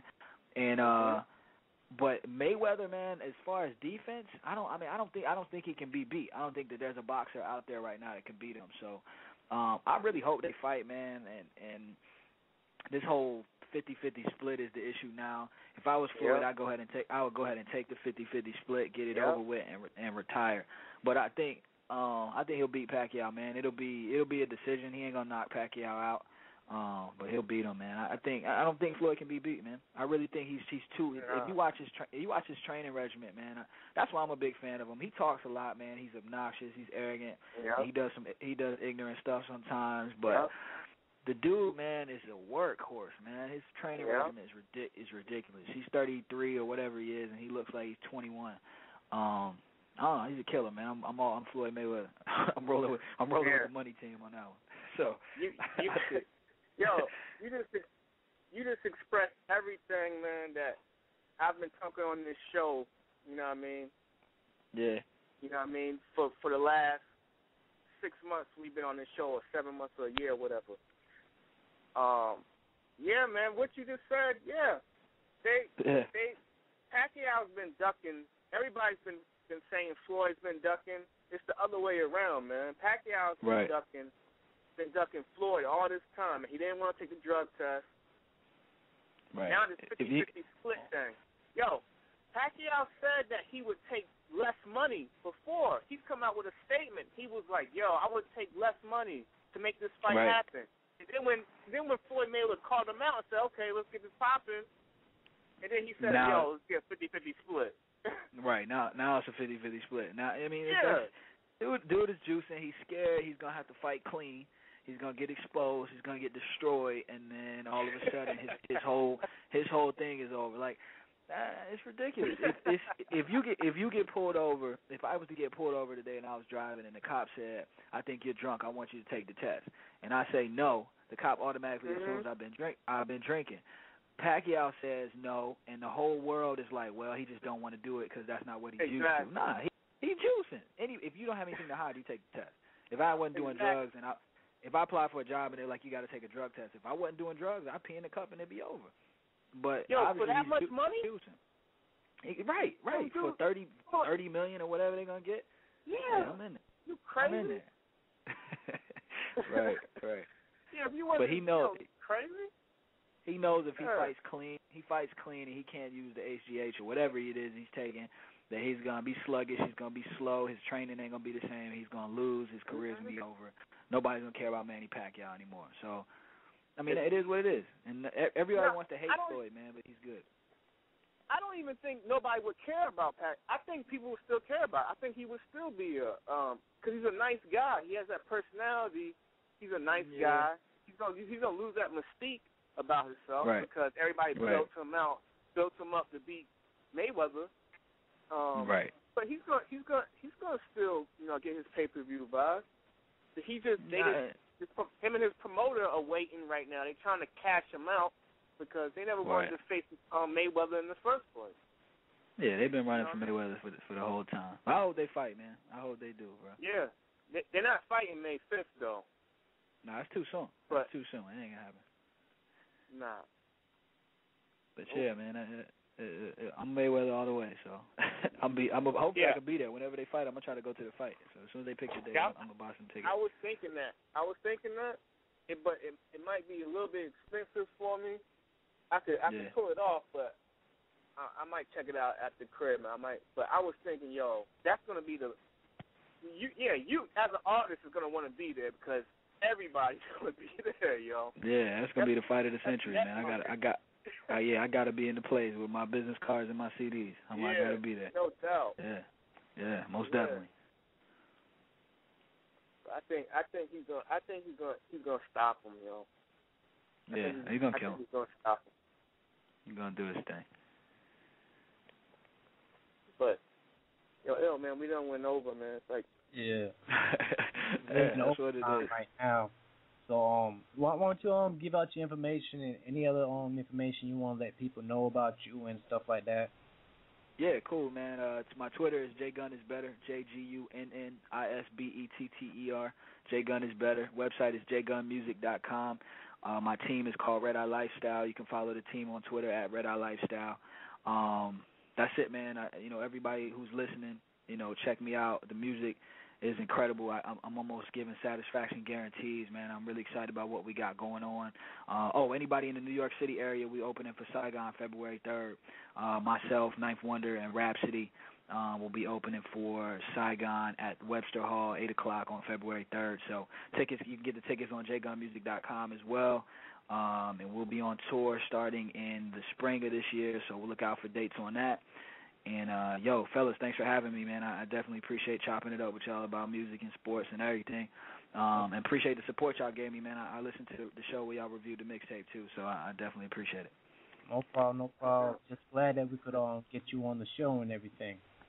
Yeah, no doubt, I'm a big fan of Saigon, too, man, so that's a good look right there.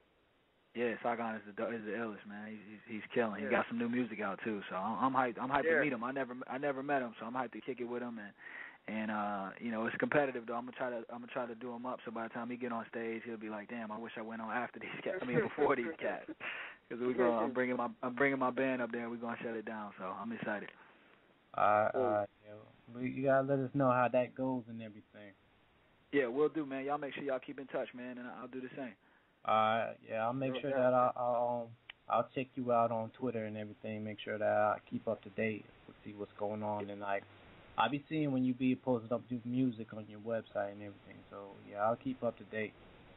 Okay, cool, man. Y'all fellas take it easy, man. I'll be in touch. All right, man. All right. Appreciate it. Yeah, thank you, man. Peace. All right, peace. MD, you want to give out your information? Yeah, man, y'all know who it is, man. Y'all know where it is by now. How long we been on air, man? It's like 7, 6, 8 months or whatever the case. Y'all know where it is, man. Don Moon Show De Niro, man. Hit me up on Twitter. I didn't even tell you that I actually got this show featured, so we might be having some new listeners and everything. Oh, you told me. Yeah. Got the show featured. It was on the front page and everything, so we might have new listeners and everything. So, to all the new listeners, it's ill_McKenzie on Twitter, and I tweet out every song that we play. So, like, if you like the music that we were playing today, follow me on Twitter. You'll see the artist's Twitter name, because, like, I make sure that I get the artist's Twitter name before they give me before I actually upload the music to my database and everything. So, like, the music's there.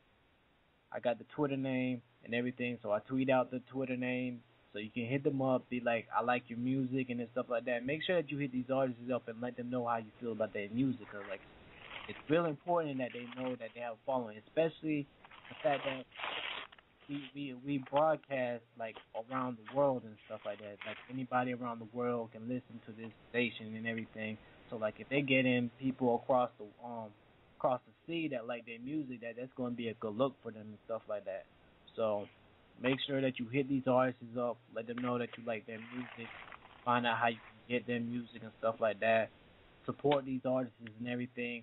The North Carolina Underground Music Awards is coming up. I'm not sure if the nominations are closed or anything, but I have the link on my on riseupgemini.blogspot.com. So if you're in North Carolina, make sure that you support the local artists that are actually grinding out here, and don't have these artists that just laying back and getting awards every year and stuff like that. Because that's one thing that a lot of people are complaining about. Like, some of these artists aren't out here actually grinding. They just getting their names out there because of recognition and stuff like that. So make sure you vote for these ones that you hear on the show and stuff like that, that's actually grinding and stuff like that. So go up on the site. You can listen back to interviews that I have with North Carolina artists and stuff that listen to their music and the whole nine, and just nominate some of these artists that are actually like the underdogs and stuff like that. But other than that, follow me on Twitter, ill_McKenzie. I'm going to start working on the website. Like I said, like, I took I'm an IT major and everything, and I've been taking web designing, so I'm going to actually work on our actual website. So we can have like an official website. Cause like getting cluttered on our website. Cause like I have advertisers actually hitting me up and offering to actually display their banners and ads on my website and stuff like that. So it won't be so cluttered and everything on there. I'm trying to design our own website. So once that gets put up and everything I will try to transfer everything over and everything. But other than that, Thursday we have a fashion stylist on the show, so that's gonna be kind of different. She hit me up and she was like, "Can she get on the show?" And I'm always trying to branch out new ideas and stuff like that. So I was like, "Yeah." So it's gonna be kind of interesting and stuff like that. So tune in Thursday, and we'll go from there. But you have anything else to say right quick? No, man. See y'all next show, man. Alright, this show has been quarantined. This moment of respite is brought to you by Subway. 5 footlongs, starting at $4.99 each. $4.99. $4.99. 5 footlongs, starting at $4.99 each. Goodbye. Limited time to participating shops. Prices vary and are higher in Alaska and Hawaii. Extras additional plus tax. No additional discounts or coupons applied. We will bury you. We will bury you. We will bury you. We will bury you. We will bury you. We will bury you.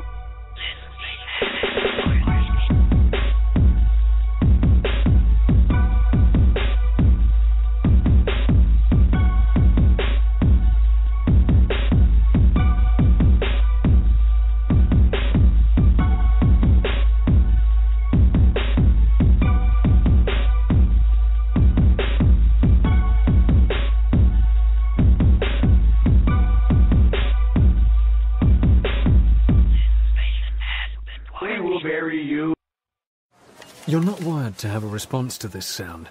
You're neutral to it, and you can hear it repeatedly without feeling anything. But when we introduce a new stimulus, save the food, we've achieved pulling a natural or inborn response from you. Save the food, because 40% of all food in the US never gets eaten. Save the food. Cook it, store it, share it. Just don't waste it. For tips and recipes, visit savethefood.com. Brought to you by NRDC and the Ad Council.